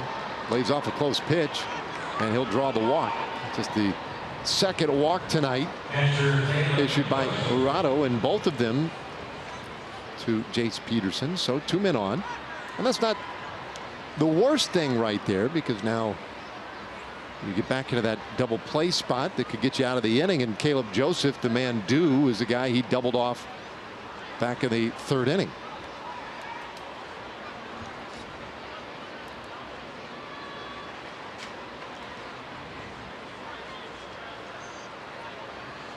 So a mound visit. Doug Brocail makes his way back into the dugout. First mound visit used by the Rangers tonight. Here's Joseph. 3 homers, 41 RBIs, or rather 14 RBIs on the year. But he's been swinging the bat better lately.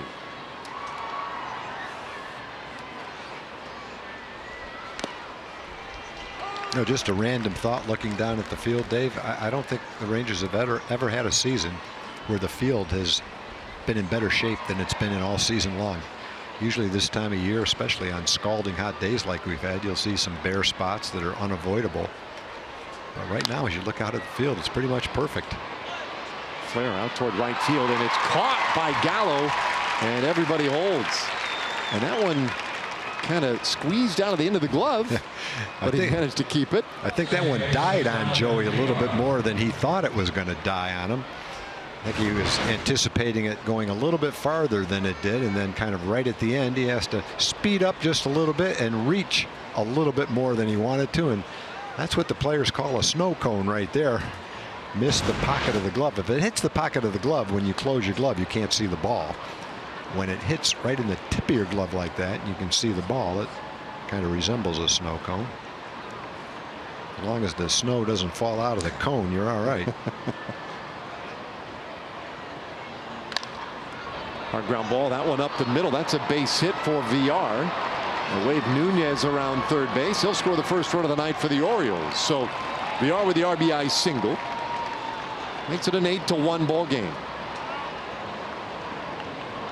The other thing we mentioned coming into the game, when Gerardo faced the Astros, they weren't swinging the bats as well as the Orioles are right now. The Orioles have had 15 hits or more 4 times in 6 games. They had 11 or 12 last night and scored 8 runs. So even though there's not the same household names on the team that maybe they've had over the years, right now they're hot. Tough to hold down.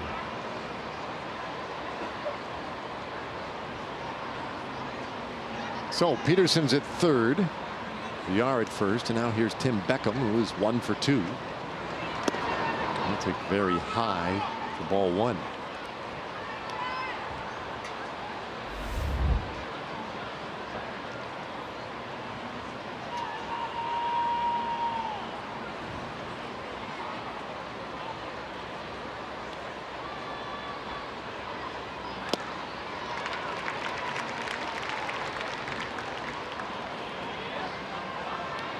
Gerardo, this will be his 85th pitch of the evening. Now working with that big lead. And you wonder if they would maybe give him a chance to come out and pitch a 6th. Already more pitches than his last time out against Houston. But still, you would think relatively in check. This ball hit hard out to left field. That's a base hit by Beckham. So that gets Peterson in, makes it 8-2. Couple of men on now, and the conversation between Banny and Doug Brocail continues.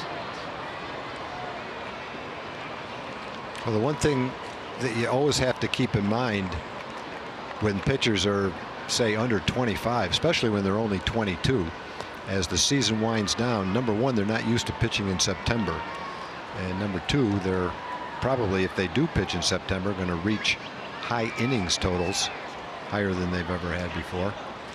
And so I think you tend to protect a 22-year-old a little bit more than you would someone 25, 26, or 27. Now, Gerardo right now is somewhere around 115 or 120 innings. You see his pitches so far tonight, 86, a season high of 81 prior to tonight, but that's just in 2 other starts. Last year, Gerardo threw 157 innings. He threw about 120 the year before that. And so I think the Rangers would probably be very happy if he was somewhere between 150 and 165 innings this year, which seems like he's on track to be.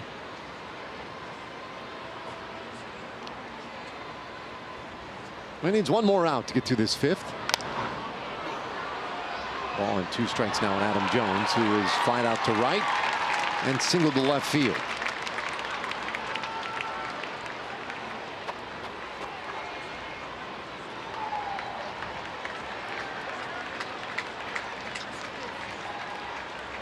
So a bit of a workload in this 5th inning for Gerardo. This will be his 25th pitch.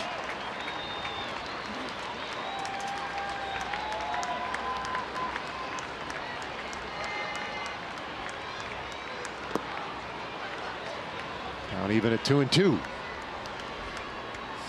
Right, you'd love to see the kid end up with at least 5 innings and get out with a great chance to get a win, but at the same time, this is going to be his 90th pitch, and Banny is not going to take any chances on extending him farther than he should.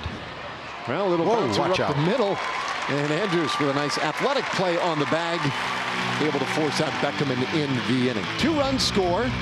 And we go to the bottom of the 5th inning with the Rangers up by 6.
the 4th inning and the long ball.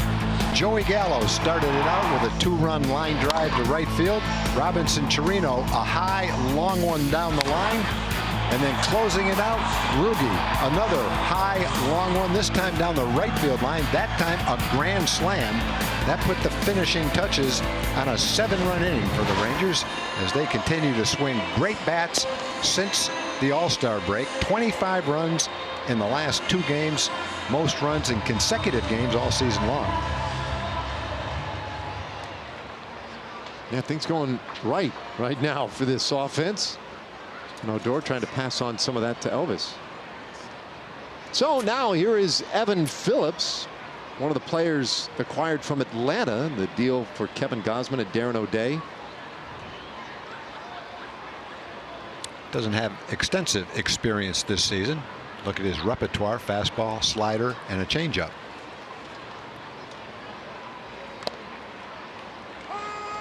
His first pitch right in there for a strike to Robinson Chirinos. Chirinos with the home run. He's 1 for 2.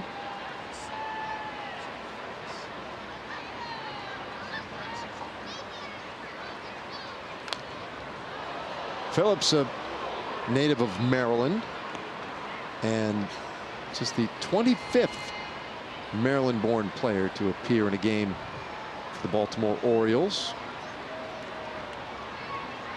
Born in Salisbury, Maryland. I understand they really enjoy steak. I think they're famous for it. Upstairs, 1-2. You a big Salisbury steak fan? You know, as a kid, we used to eat it a lot. Yeah, me too. I haven't had that though probably since I was a teenager. I haven't either. A little bit tough, if I remember right, wasn't it? That was the whole point. Or was it a hamburgery kind of thing? No, it was tough. Yeah, that's what I thought. Probably not the choicest cut of beef either. It was that era, though, right? I mean, that was the thing. You made the best with it. You had to stretch the food budget back then. My mom had that mallet, right, with the little prongs on it, and she would beat that steak on the counter, and then that was a part of it. I always knew when it, Salisbury steak. Time to get Salisbury steak. There's that noise coming from the kitchen. Chirino strikes out, swinging one away. All right, time for a Chevy game break. The guy who loves Salisbury steak. Here's John Radigan.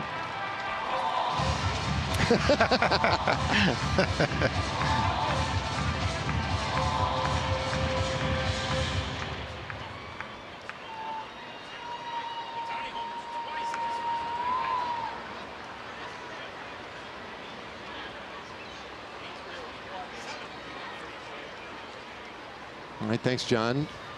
The Angels. When Ohtani got hurt, things really took a turn for the Angels, and they have really slipped. I wondered early on if they might just be a contender, mix it up in the division as Guzman fouls this one away. Yeah, they've had something like 14 people go on the disabled list. Just been ridiculous, and it hasn't happened recently. It happened early in the season. Injuries aren't an excuse. We all have them, but they seem like they've had maybe more than their share of them. They're trying to hover right around 500 right now. The A's are the ones that have asserted themselves. They're 18 games over 500. Really a phenomenal run by Oakland. I mean, Seattle had like an 11.5 game lead in the wild card at one point, and it's gone. It's gone. Still a long way to go. I can remember listening to a sports show before the season started when they were going through their predictions, and one of the analysts predicted that the A's were going to go to the postseason. And I remember thinking to myself, man, the A's? That's kind of a long shot. And he gave all the reasons why. Good lineup, young players, Chris Davis, maybe some surprises in the rotation. And boy, he's been right. Wish I could remember who it was so I could give him credit for what he said. Strike 3 called. Guzman down looking, 2 away. They've had a number of injuries in their rotation too. Probably 4 or 5 injuries in their rotation. They've shuffled some guys around, and here they are, 18 games over 500. Yeah, at the end of spring training, all of a sudden, everybody was feeling sorry for him. Terrell Cotton is having surgery. Kendall Graveman. Yeah. And a couple more too. Yeah, they have. Was it A.J. Puck, their former first-round pick? Yeah, they thought he might have a chance to pitch for him this year. Trevor Cahill's back, but he was on the disabled list. Now they've been a fun story. Meanwhile, here the Rangers jumped out 8-0. Now lead 8-2. Willie Calhoun is 0 for 2, but has scored a run. And it's a ball and a strike on him. Well, this kid who's coming to pitch here, Evan Phillips, right-hander, just called up today. Jan Marinez, we saw him yesterday, and he left the game with an apparent injury. He went to the disabled list, allowing them to call Phillips up today. Calhoun inside outs this one out to left field. Mancini coming on, and he leans out to make the catch. The inning is done. So now we go to the 6th inning. Rangers still leading by 6.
And it's time for our Southwest player breakdown. Let's check out Ariel Jurado's night tonight. A lot of good sinkers, got a lot of ground balls, and the Ranger defense really helped him out in the infield. Made 3 nice plays. Rugi made a couple, Adrian made a couple.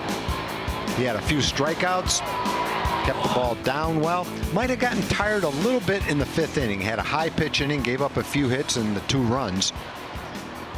But overall, it was a nice appearance. Good follow-up to his start against the Astros. Well, he gives way to Alex Claudio here in the 6th inning. Claudio making his 44th appearance of the year. And things bogged down a little bit there in the 5th inning for Jurado, but overall nice outing again. So leaves with that lead and hopes his bullpen can take it the rest of the way.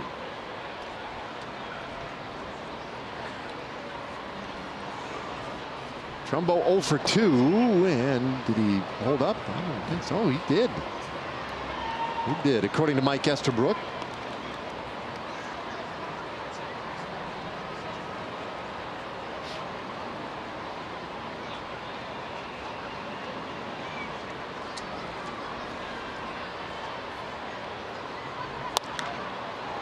There's a bounder up the middle, and that one is through. So Trumbo on to start the 6th inning. And we'll take a moment now to hear from the good folks over at Kia. When you're America's best value, you don't need some over-the-top celebration.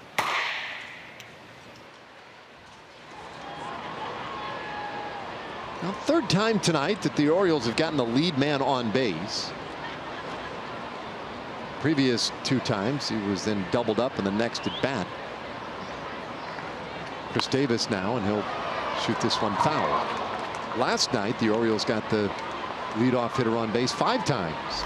In the ball game, the Rangers won 17-8. Davis with the average now back under 160. He's grounded out and struck out. He hits this one out to the gap, left center field. That one will get down and roll to the wall. Trumbo into third base. They're going to go ahead and wave him. Here comes a relay throw to the plate, and it is offline. So an RBI double for Chris Davis. It's 8-3.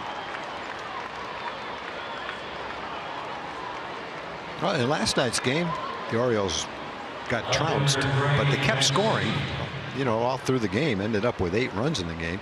Rangers had to keep scoring. They ended up with 17.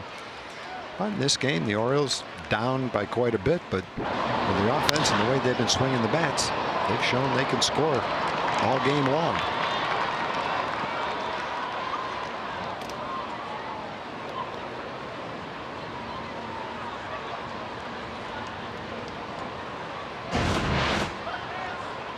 So now Trey Mancini, and he'll bounce one toward third, but foul.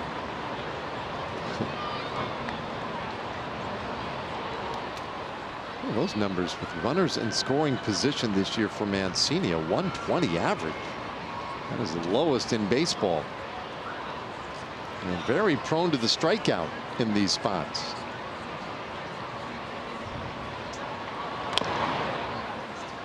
Oh, and 2. Yeah, Mancini's picked it up a little bit since the All-Star break. He's hit close to 350. But he got off to a dreadful start. The guy that hit over 290 last year hit 24 home runs.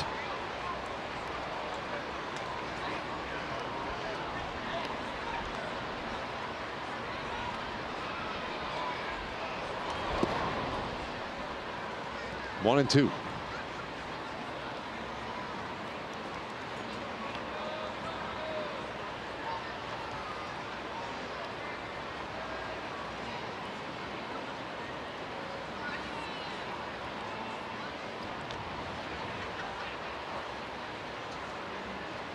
Davis off second base. A little bit in, so 2 balls, 2 strikes to Mancini. Orioles got a couple of runs in the 5th inning. They've scored 3 total tonight on 8 hits. They've also made 3 errors. Left 4 men on base so far. It's a 2-2. That bounces up there. They're trying to get him to swing at one of those changeups down and out of the strike zone. So far, Mancini's been able to lay off it. On the count to 3-2.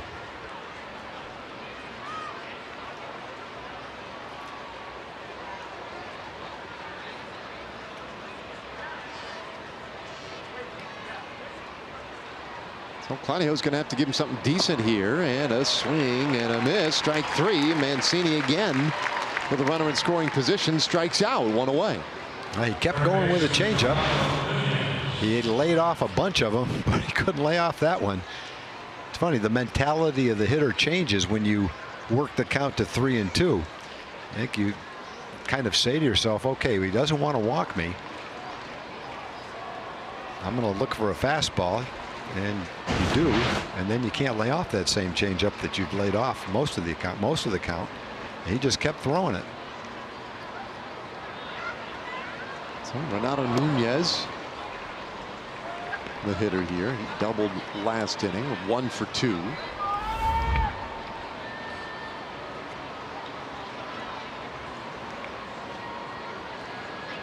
So the 9th game he has played with Baltimore.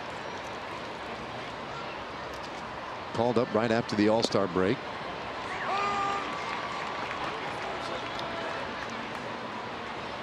Earlier this season, it appeared in 13 games with the Rangers, but struggled. 6 for 36 as a Ranger with a home run.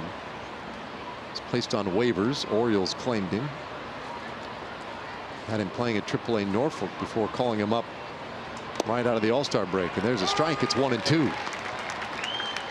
Came up with Oakland. Nunez, a guy with a powerful bat, but they had trouble in Oakland figuring out a place to use him defensively. They had looked at him as a third baseman, but then Matt Chapman stepped in and that conversation was over. And he swings and misses strike three. Back-to-back strikeouts for Claudio. They just don't have the patience to wait on the changeup, and Alex keeps on throwing it. They all know what he throws, and they all know they're going to see it, but it's an entirely different story when you step into the box and try to hit it. Tell yourself, okay, he's going to throw me a changeup. I have to wait. Don't try to pull it, and you still end up with that kind of a swing frequently.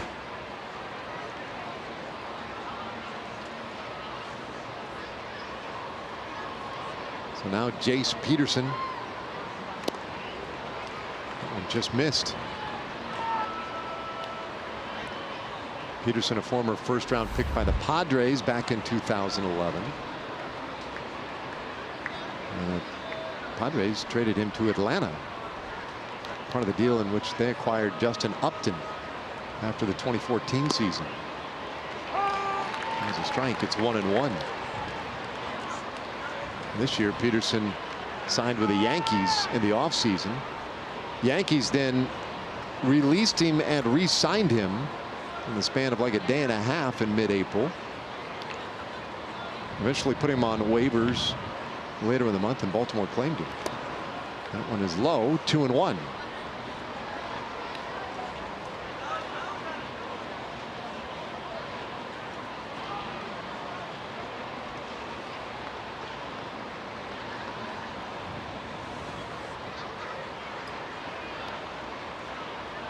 Peterson has walked both times up today.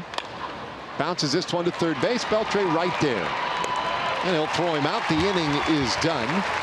Orioles get another run back. And they send us to the bottom half of the sixth inning with the Rangers up by 5.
Rangers baseball is presented by Shiner Light Blonde. It's light done right.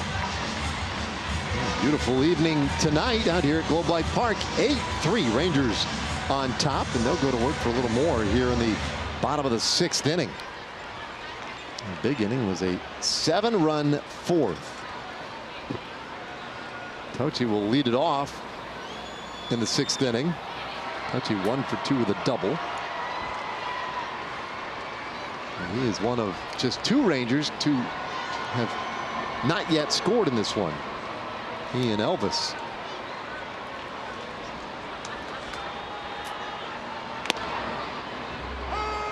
And he'll take a strike from Evan Phillips.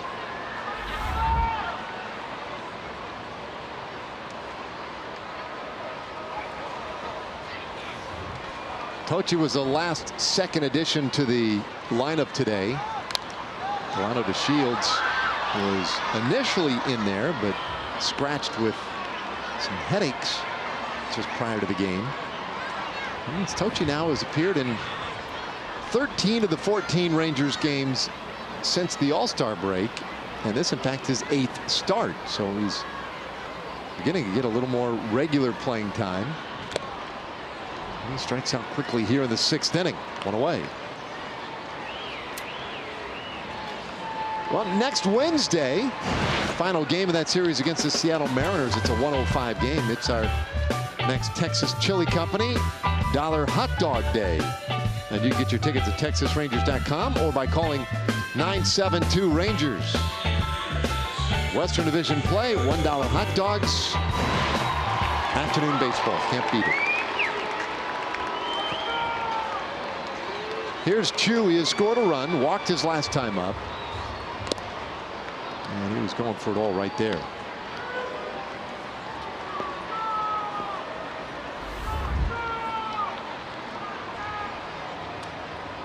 Buck Showalter today before the ball game talking about the roster moves his team made, activating this guy Phillips. They put Marinez on the DL, and he expressed a lot of interest and excitement in seeing Evan Phillips pitch at the big league level. So I've seen a lot of video on him and been keeping close track of him. And so didn't waste a whole lot of time getting him in there tonight. And so far, he's retired the 4 Rangers he has faced, 3 of them on strikes. So the former Atlanta Brave has looked good in an Orioles uniform tonight.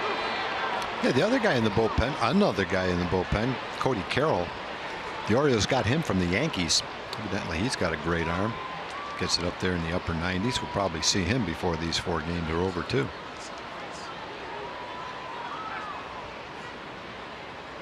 Two-strike pitch. Oh, that's a little bit outside. So the Orioles, let's see, they traded Manny Machado, Zach Britton, Kevin Gausman, Darren O'Day, Jonathan Scope. They added 15 players with those trades. Ground ball, shortstop. Beckham will throw out Chu. 2 away. I talked about this a little bit yesterday, some of the moves they made, a lot of them. Well, they traded their 2 best position players, Machado and Scope. Zach Britton, their closer. Brad Brock, one of their setup men. Darren O'Day, setup men. And a very promising, but although he hasn't fulfilled the promise yet, Kevin Gausman in their rotation. He was the 4th pick in the draft, college pitcher from LSU. Really good prospect. I think a lot of teams in baseball probably liked him around the same spot in the draft. And even though he's shown some signs of being that kind of pitcher, consistently hasn't been able to do it. The Braves were obviously willing to take a shot at it. He's one of those guys that if he does find it, and instead of being sporadic with his success, puts it together, you've got kind of a top of the rotation, potentially top of the rotation kind of guy. Well, the Orioles also had a deal in place with Philadelphia that would have sent Adam Jones to the Phillies, but the Orioles center fielder, by his technical rights, 10-5 rights we call him, he declined the trade. He did not want to go to Philadelphia, wanted to stay in Baltimore. His family likes Baltimore. He likes Baltimore. And he's also been very strongly involved in the community in Baltimore. A lot of charitable endeavors. Right now he's kind of the face of the franchise, well respected in Baltimore. His family loves it in Baltimore. Some people might say, well, why wouldn't any player rather go to a better team? Well, there's a lot more to the story. He's been there for 8 or 9 years, well established. You know, your family, your kids are in school, your family loves it there. There's 2 months left in the season. You've got the right to stay. That's what you should do if that's what you want to do. And that's what he did. And it's a 1-2-3 out of the 6th inning. So off to the 7th we go tonight.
And it's our who's in and who's out pitching change, sponsored by In-N-Out Burger.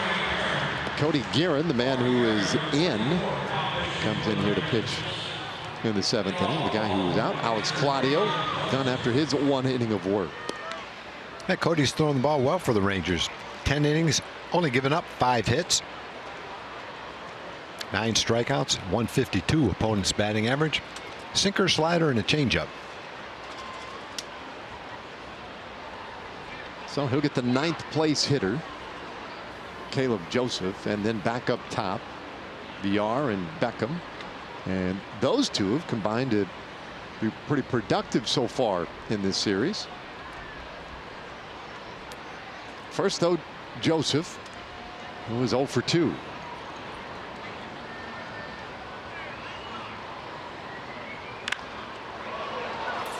He was on that one. Was it foul for a strike? Pitch was about a foot inside, it looked like. Joseph hit a home run last night. He's been swinging it pretty well. It's the 1st of July. Hitting over 300. It shows how far down he was when that started.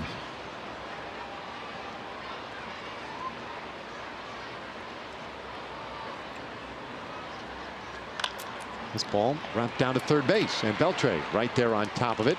1 away here in the 7th inning. So 2 pitches for Guerin to take care of Joseph, and now leadoff man Jonathan VR.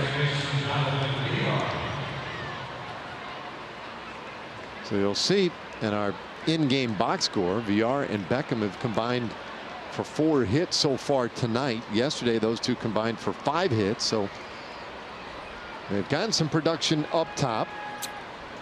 And 8 runs yesterday. Certainly, on most days, going to be good enough to get you a win. Yesterday, it got them within 9 runs. Well, you can see when you look at the Oriole lineup why they thought in the offseason that they could be competitive this year. You know, Jonathan Scope is a guy who hit 30 home runs, knocked in 100 runs. You know who Manny Machado is. Both of them have been traded. Trumbo, as you said, Dave, hit 47 home runs a couple of years ago. Chris Davis hit a whole bunch of home runs. He's struggled recently. But with those 4 guys in the middle of the lineup, you would think they'd score a lot of runs. Base hit out into right field for VR, his 3rd hit of the night. All right, well, to your point, they just take the 2 big guns that they ended up trading away, Manny Machado and Jonathan Scope. Now, prior to the All-Star break, their 84 runs, 34 homers, and 90 RBIs represented better than a quarter of the production in basically all 3 categories for that team. So that's a lot to have to replace. But they also have a lot of other good hitters, you would think. And even with those numbers, Machado's been the only guy that's been consistent from day one. Scope got off to a terrible start. He's been hot lately to get his numbers back up. But it's too late. You know, the Orioles sealed their fate April and May, really. When you look at Trumbo and you look at Chris Davis, they both got big contracts. They both led the league in home runs, I think, 47, 48 home runs.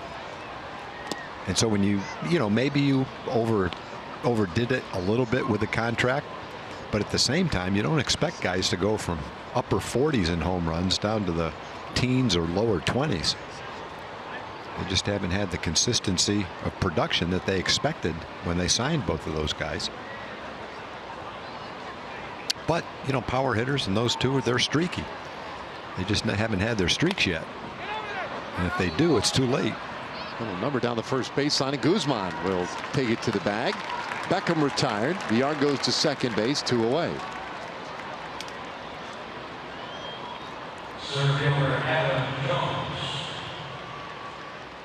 Well, brings up Adam Jones.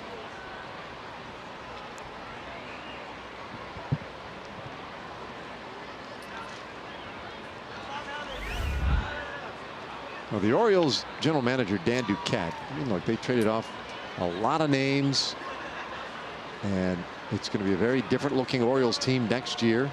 He had a great quote when approached by the media at the end of the trade deadline.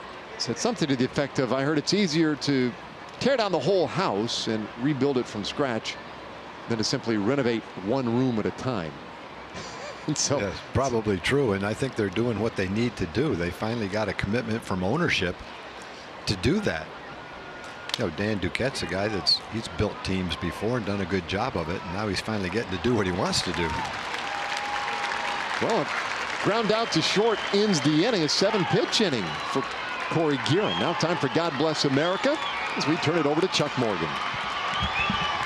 Your attention, please. Ladies and gentlemen, will you please rise and direct your attention to the area behind home plate and welcome back Lauren Hedrick.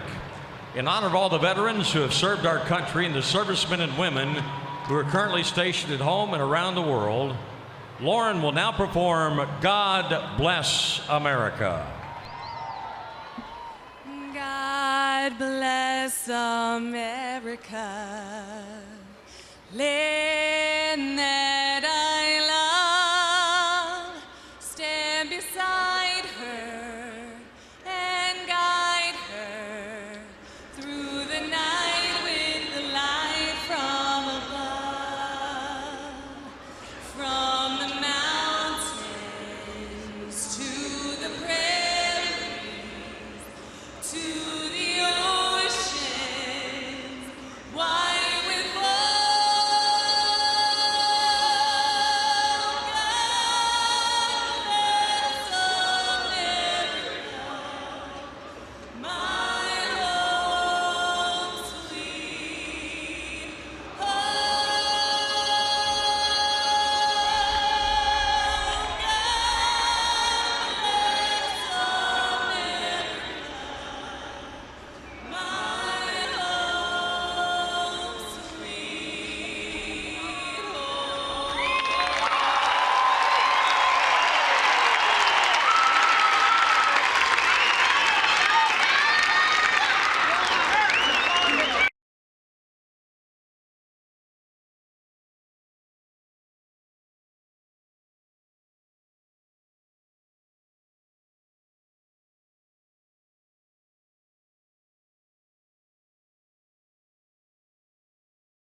today.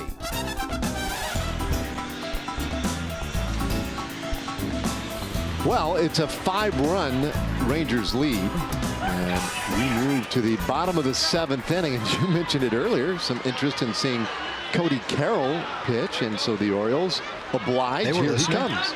Yeah. Well, are his minor league numbers. Pretty nice strikeout totals, 57 in 43 innings. Nice ERA. See how high he can touch that radar gun. Pretty good, 96 on the first pitch. Tall, lanky right-hander. Yeah, he draws Andrews, Beltre, and Gallo, so nothing cheap about that. And Andrews, nothing cheap about this one. Sends it high in the air, deep out to just right of center field. Jones, the deepest part of the ballpark, tracks it down. One away. All right, how about a Chevy game break? Let's bring in John Radigan again.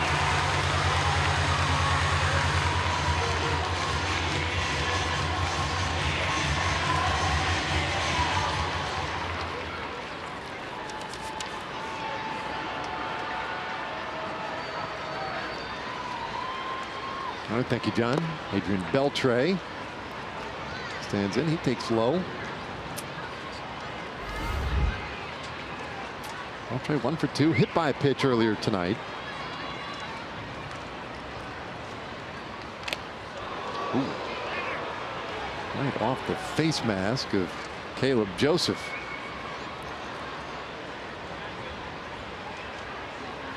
Joseph telling everybody he's all right. One away, nobody on here in the 7th.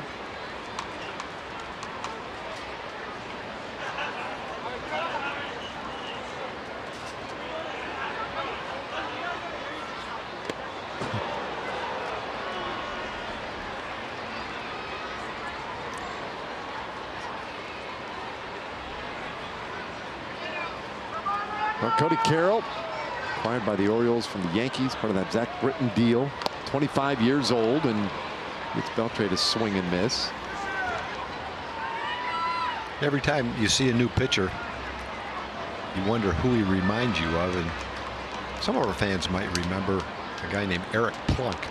Eric Plunk came up with the Yankees just like Carroll did. Beltre flies out to right field, 2 away. It's time for Built for Baseball, brought to you by T-Mobile. We're going to check Joey Gallo, who was built for baseball. Last night, hit a ball off the end of the bat, 2 rows back to right field, and made a beautiful diving catch in an important part of the game to save a couple of runs. Today, another line drive almost in the same spot. This one picked off by one of the fielders out there. And another nice play in right field. This one running toward the foul line. So a couple of home runs and a couple of nice plays in right field by Joey Gallo. Anyway, Eric Plunk signed with the Yankees, was traded to the Indians, and he was a late inning bullpen guy, threw in the probably mid to upper 90s, overhand curveball, tall, lanky guy with a similar kind of delivery. Had a lot of success. Short inning relief for the Indians. Probably some other teams too. Got a little bit of that look to him. We got 2 fly ball outs. Had a Gallo, no balls and 2 strikes. Oh man, that's a pop-up. Yeah. It'll come down eventually. We are. Oh my! Oh wow! That was almost That's too. fun. You say That's too hot Nunez. to handle. That was too high to handle. Yeesh. Renato Nunez from third base making the catch on that one. It was like the Roadrunner and the Wile E. Coyote. It's an anvil coming down.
Jack Daniels remind you to drink responsibly.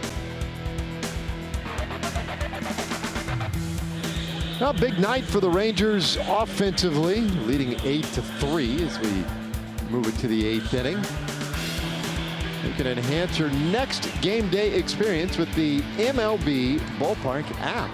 Access and manage your tickets, enjoy check-in offers, exclusive content, and a whole lot more. Download the MLB Ballpark app today. All right, Chris Martin coming on here with the 8th inning. Good to see him back. Martin, who has lost some time on the disabled list. This will be his 29th appearance of the year. He stated off the DL on Tuesday.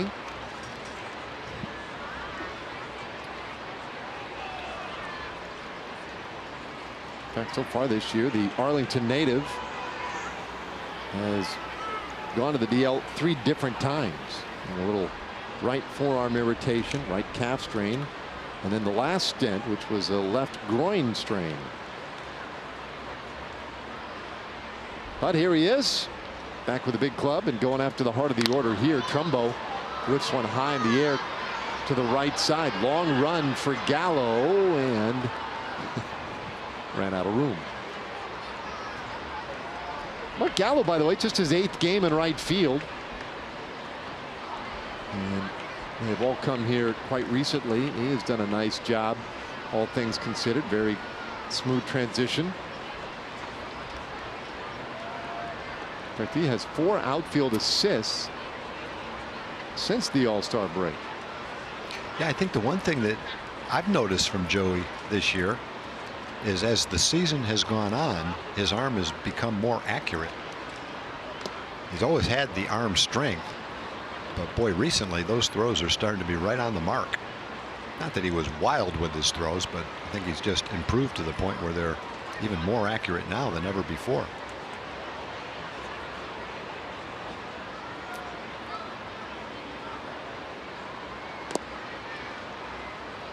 Martin off the plate. 2-1 to Trumbo. Trumbo, Chris Davis, and Trey Mancini. Orioles have out-hit the Rangers tonight, 9-7, but they trail by 5 runs.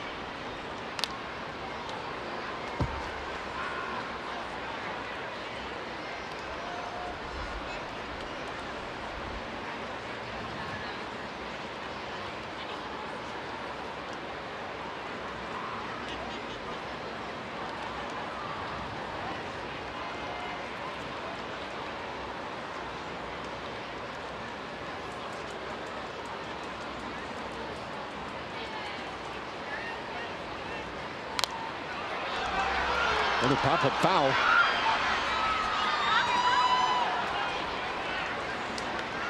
So good battle here by Trumbo. Well, this is the second game of a 4-game series between these two clubs.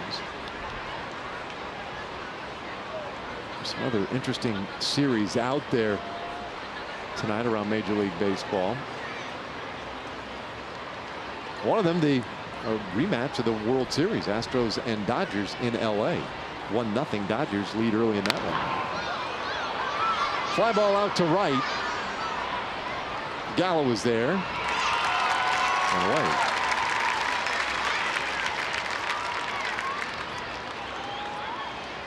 One out. Let's check in with Emily Jones.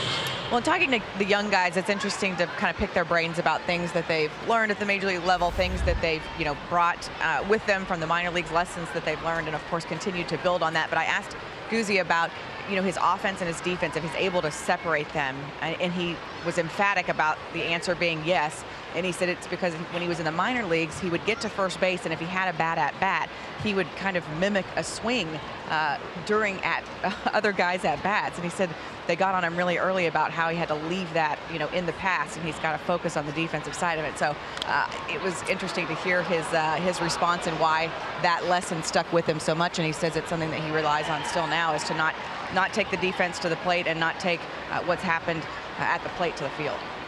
It's funny you would say that, Emily. I can remember back many times upset with an at bat, going to the outfield and mimicking my batting style, trying to figure out something that would make it more comfortable the next time up. So I guess that's something a lot of hitters have to fight when you go out to the field, to make sure you're concentrating on your defense and not taking the bat to the field. So I'm right there with him on that one. I've been there before too. I struck out in the outfield too, just like I did up at the plate. Wasn't even a ball being pitched. Inside, 2-1 to Chris Davis.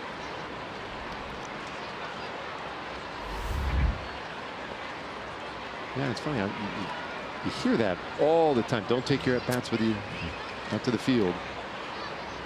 And when I was young, of course, never played anywhere near a real important level. But I always wanted to completely and totally forget my at bats. I was actually kind of hoping that nobody would even have noticed my at bats. The last thing I was going to do was... You're a defensive specialist? That's right. That's right.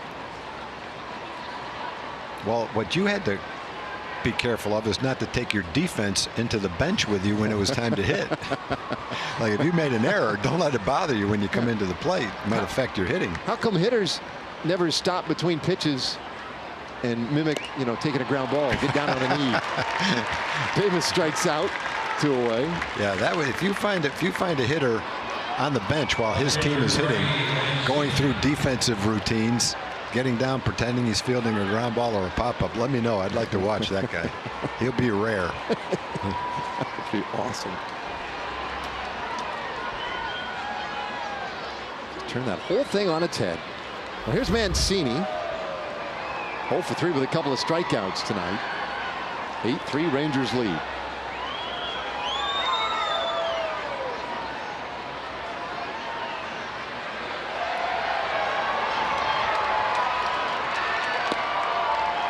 Well, Martin, pretty good zip on that fastball, 96 miles per hour with that one. Third relief pitcher tonight for the Rangers. Claudio pitched the 6th inning, a scoreless 7th by Corey Guerin. And so now Martin to get an inning of work. Danny mentioned it yesterday that there are going to be some days where when the starter's done, he's going to have a long reliever go out there and hopefully chew up 3, 4, or whatever number of innings on a given night. And then there'll be other nights like tonight where guys are going to come in. It's just going to be an inning at a time. Ground ball, shortstop, and that one gets away from Andrews. Well, the Rangers have made some great defensive plays, and there's been a lot of balls hard that have been converted into outs. That would have been one right up there with the best of them tonight if Elvis was able to backhand that shot. Mancini hit a rope. Elvis upset that he didn't come up with it. Well, boy, that would have kind of put the finishing touches on a really nice defensive night by the Rangers. Anticipated a little bit more of a hop, and again, they all look a little bit easier in slow motion than they are when they're coming at you 100 miles an hour. An error charged to Elvis. Ooh, that's a tough error. I've already written down hit on that one.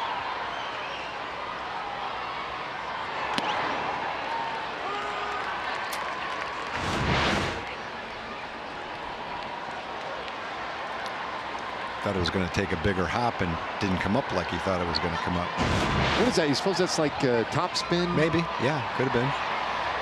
Generally speaking, and I'm not official scorekeeper, I don't want to be one. I couldn't be one. I'd be the worst one, blah, blah, blah. But generally on a ball hit that hard that you have to backhand, the advantage usually goes to the hitter. Mancini around third. He's heading to the plate. Here comes a throw. Got him! Add another one for Woogie. How about that?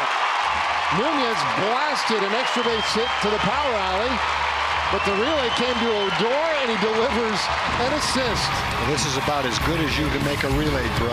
Odor from out in right field throws a strike home to Chirinos, and that ends the inning. What a play.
Now for our Coors Light refreshing finish, and here it is, a rope in the gap, run down by Joey Gallo, who fires a strike to Ruge, who fires a strike to Robinson, and they tag out the runner at the plate. That's as well as you can execute a cutout play.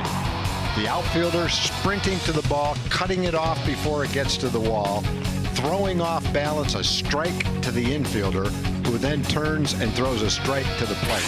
That's practiced a lot in spring training. You practice it all season long, but when you execute it like that, it is a thing of beauty, and no one appreciates it more than Chris Martin.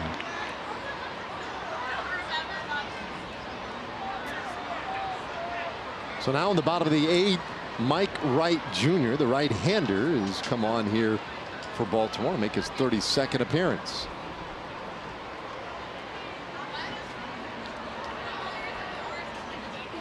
Whoa.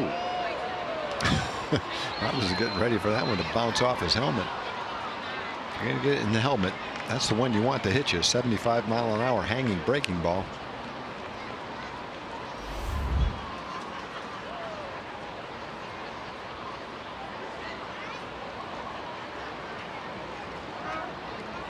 Time granted is Robbie wanted to break away there for a moment. Now everybody resets. 2-1. So Wright Jr., the 4th reliever for Baltimore tonight. Their starter David Hess went 3 1/3. And this one fouled away.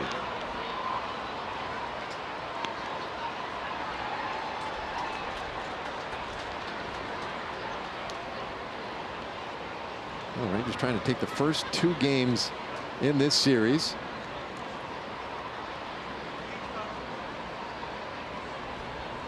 Won yesterday 17-8. Just a little bit wide. Full count now. Chirinos homered earlier, back of the 4th inning. Power bat has been there for him with some regularity this last, I don't know, couple of weeks.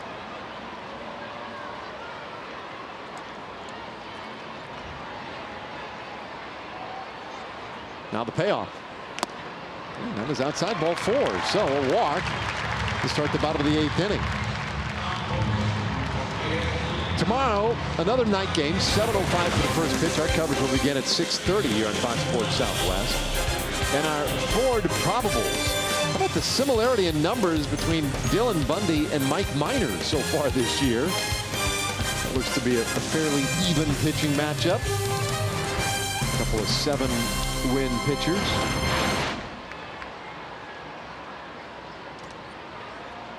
Bundy has been plagued by the long ball. He's given up 26 home runs. Uh-oh. That's way in and got Guzman. Ouch. The first 2 batters are on base.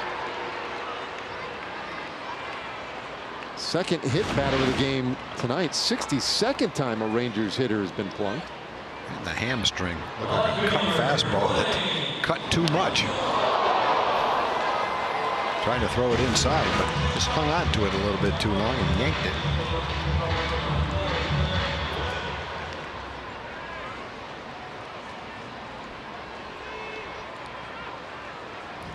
Well, with that as the backdrop, talking earlier about some of the big series going on around baseball. Yankees hosting the Boston Red Sox. Or rather the other way around. Red Sox hosting the Yankees. Red Sox won again today, 4-1. The final score in that one, but a little excitement as apparently the Yankees threw at Mookie Betts' head. And Alex Cora didn't take too kindly to it. After the game was fairly clear that he thought there was intent. And so that could get pretty interesting. Going to be a heated stretch for both those 2 teams, Boston and New York. Good history of dislike between those 2 franchises. Yeah, I don't know how you could dislike Mookie Betts. Hopefully that's one that just got away. No intent involved there. That's one of the bag at first. I guess if you're the Yankees, you might not like the way he pounds the baseball and the way the Red Sox have been kind of inching away from the Yankees. That gives them a 7.5 game lead over the Yankees right now. A little frustration on the part of the Yankees.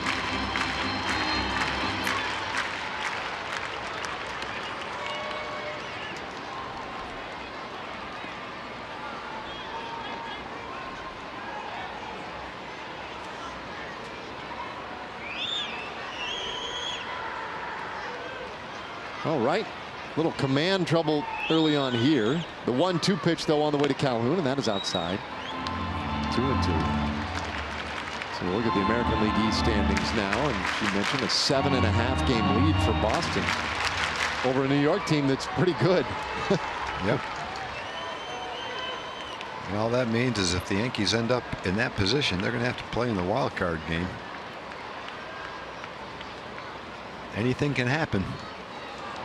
Tough to win that many games and lose in one game.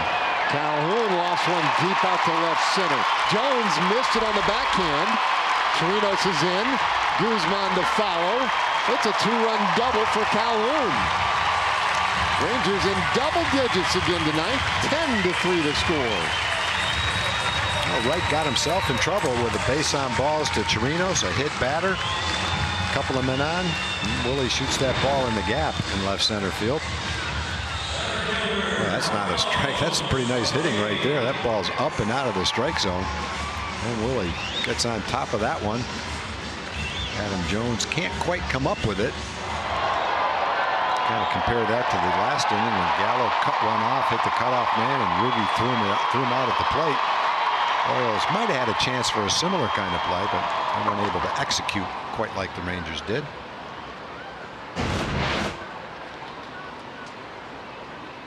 So now Carlos Tocci, and he lifts this one back of second base, and Villar is there, one away. So it brings up Chu.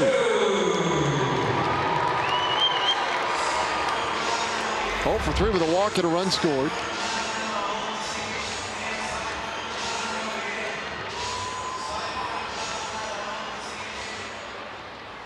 Great numbers for Chu at the bottom of your screen there, and what a terrific stretch he had with that 52 game on base streak.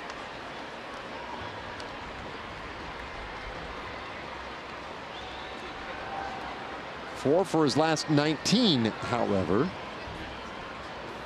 The hits have been a little harder to come by. In fact, Chu hitting close to 150 now over a 13 game stretch, including tonight.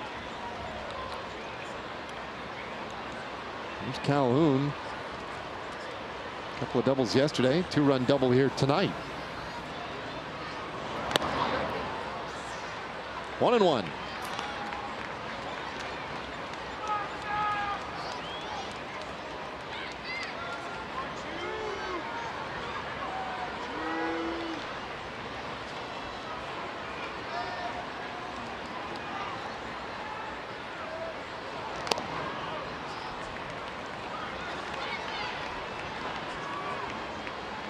So Wright comes into a game where the pitchers before him, Evan Phillips and Cody Carroll, were spot on. They both looked really good. In a game, the Rangers had a sizable lead, but he has just been unable to throw strikes. 2-1. And this ball hit out to right center field. That one gets down. Here comes Calhoun. He'll score without a throw. RBI single for Chu. It's 11-3.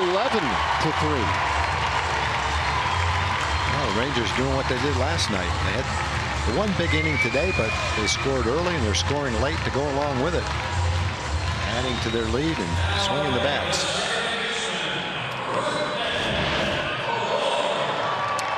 Shin-Soo Choo gets a good pitch to hit, low fastball right in the middle of the plate. A little bit of a downturn, came into the game 8 for his last 49, but he's walked, scored a run, now has a base hit and driven in a run in this game. Yeah, I think if you're the Orioles, you have to like what you saw from Evan Phillips, Cody Carroll, two of their newest players they acquired in their recent trades. Phillips came in and had a good fastball, 94, 95 miles an hour. Carroll tick higher than that. Both of them threw the ball well. 3 innings between them, nothing but 3 strikeouts.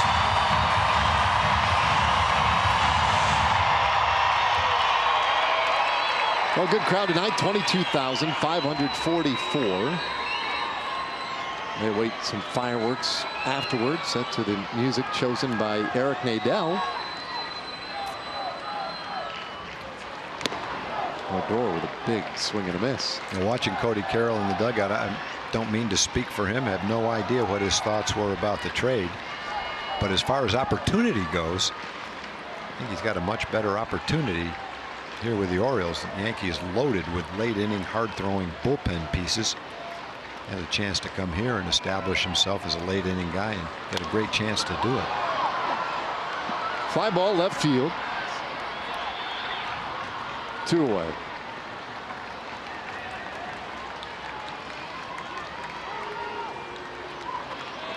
All right, here comes Elvis. Elvis 0 for 4. He reached on an error back in the first inning. And Elvis, last chance, more than likely, at this hitting streak he has, a 13-game hitting streak coming in. Longest current streak in baseball, longest of the season for a Rangers hitter.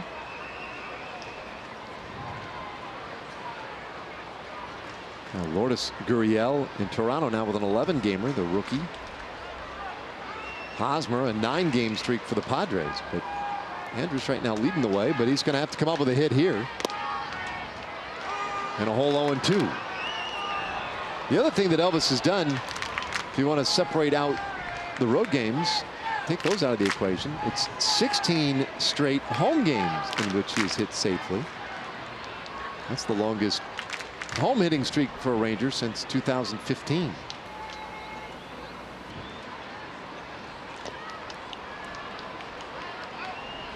Elvis had a great story to tell at the luncheon today about Vladdy Guerrero. Talked when he was a younger player, when Vladdy was here for that 1 year. He went up to him and said, "Do you have any tips for my hitting?" And Vladdy told him, "See the ball and hit it."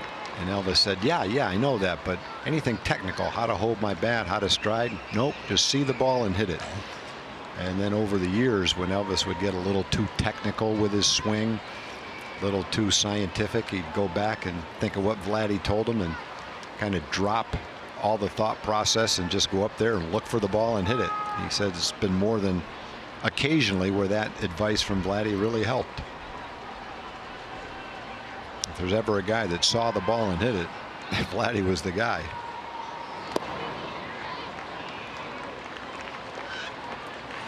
Yeah, and he was proof that it didn't have to be in the strike zone as long as you saw it. We're going to have a lot more on Vladdy tomorrow, right?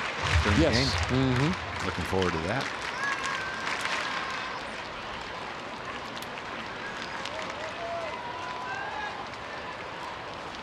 Well, the 2-2. Whoa, watch out. Little heat up by the chin. And full count now on Elvis.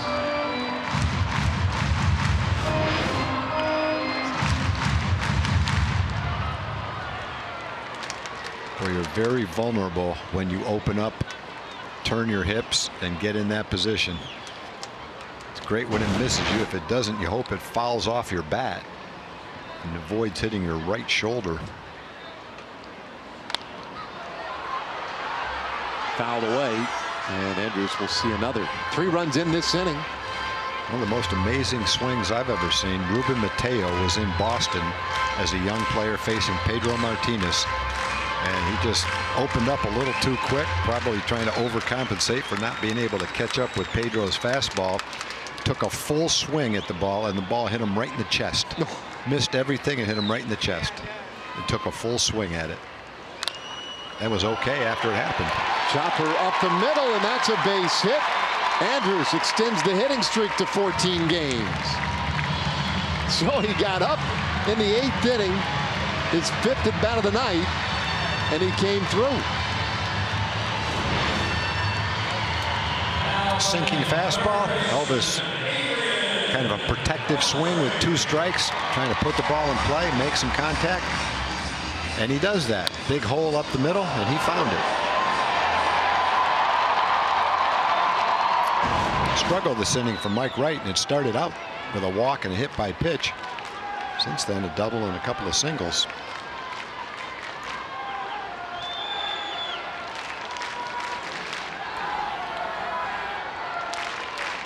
Well, it was great for Elvis, too. Down to the count, 0-2. Now Beltre takes a fastball for a strike. Adrian 1 for 3, hit by a pitch. He scored a run.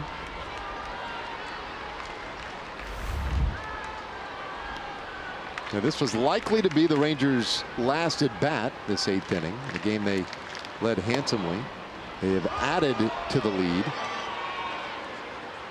When you think about when the inning started, Elvis was due up 7th.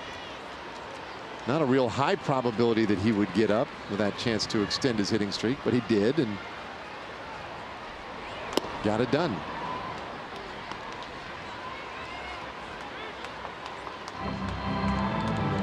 Well, it's been a fun series so far for the Rangers. 28 runs in these first 2 games. Most runs in a 2-day stretch in a series since 2011. And this one up the middle. Picked up by VR. He'll throw out Beltre. The inning is done. Rangers add 3 more. And Willie Calhoun with a big hit a high fastball into left center field after a walk and a hit batter. Drove in a couple of runs. Doing a nice job for the Rangers in the last 10 games.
Low fares, no hidden fees.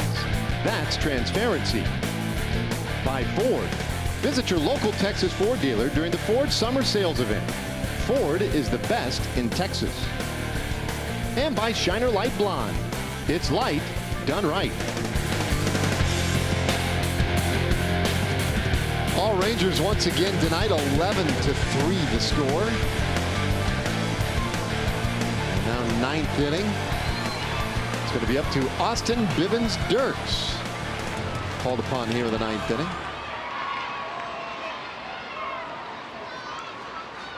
Kind of a comfortable spot for Austin to get an inning in. Tune it up a little bit. Stay sharp.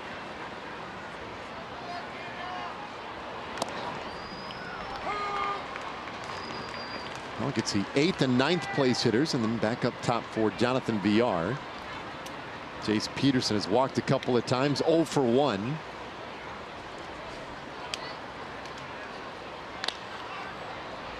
Fly ball out to left field. Calhoun right there. And that is out number 1.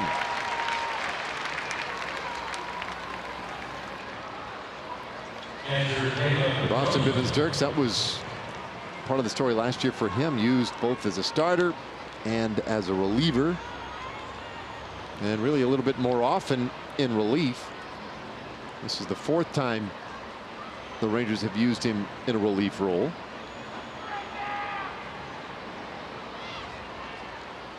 Caleb Joseph, and he'll watch that one off the plate by a couple of feet.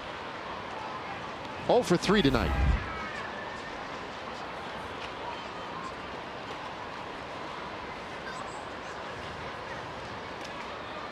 Orioles got a couple of runs in the 5th. They got a run in the 6th inning tonight.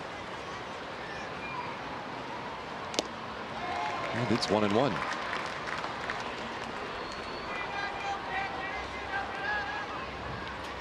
The second half started. It was a real tough beginning with Cleveland and Oakland coming in here, but then Rangers hit the road and things turned.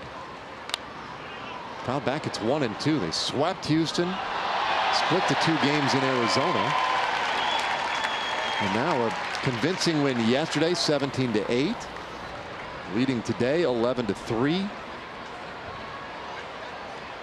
So things looking a little better the last week.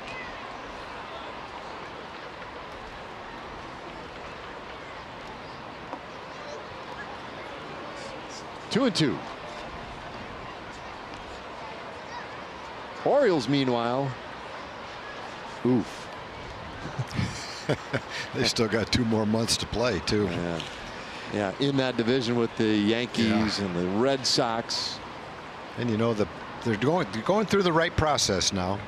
They're not going to win. They've traded players, tried to get whatever they can for them, and now they're starting over.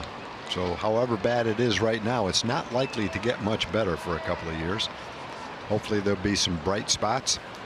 Maybe pitchers like Evan Phillips and Cody Carroll, who have pitched in the game, will help reestablish the end of their bullpen. And they're going to have a high draft choice next year.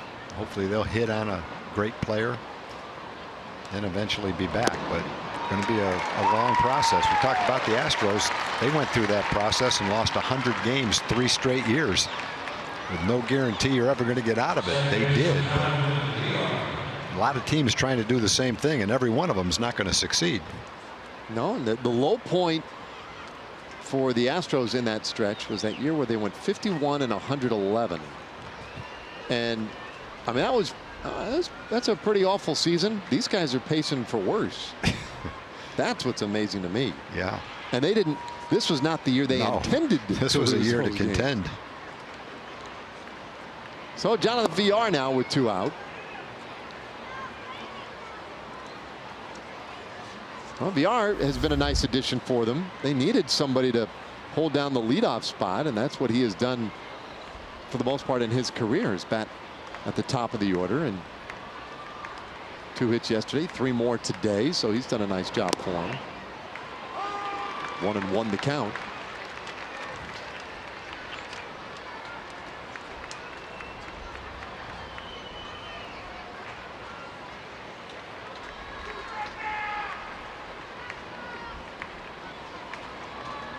So ABD into that glove, the 1-1.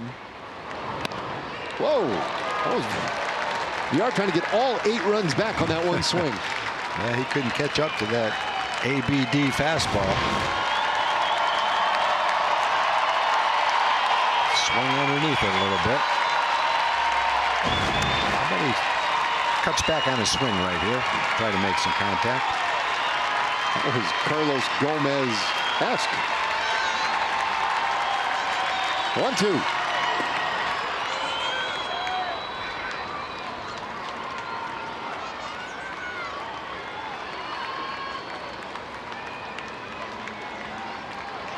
Boy, Austin has been such the good soldier for this team, and maybe that relief appearance earlier this year. And he soaked up 11 runs. Just a good teammate move. There's a swing, and on this strike 3. He gets VR swinging. This one is done, and the Rangers make light work of the Orioles for the 2nd night in a row.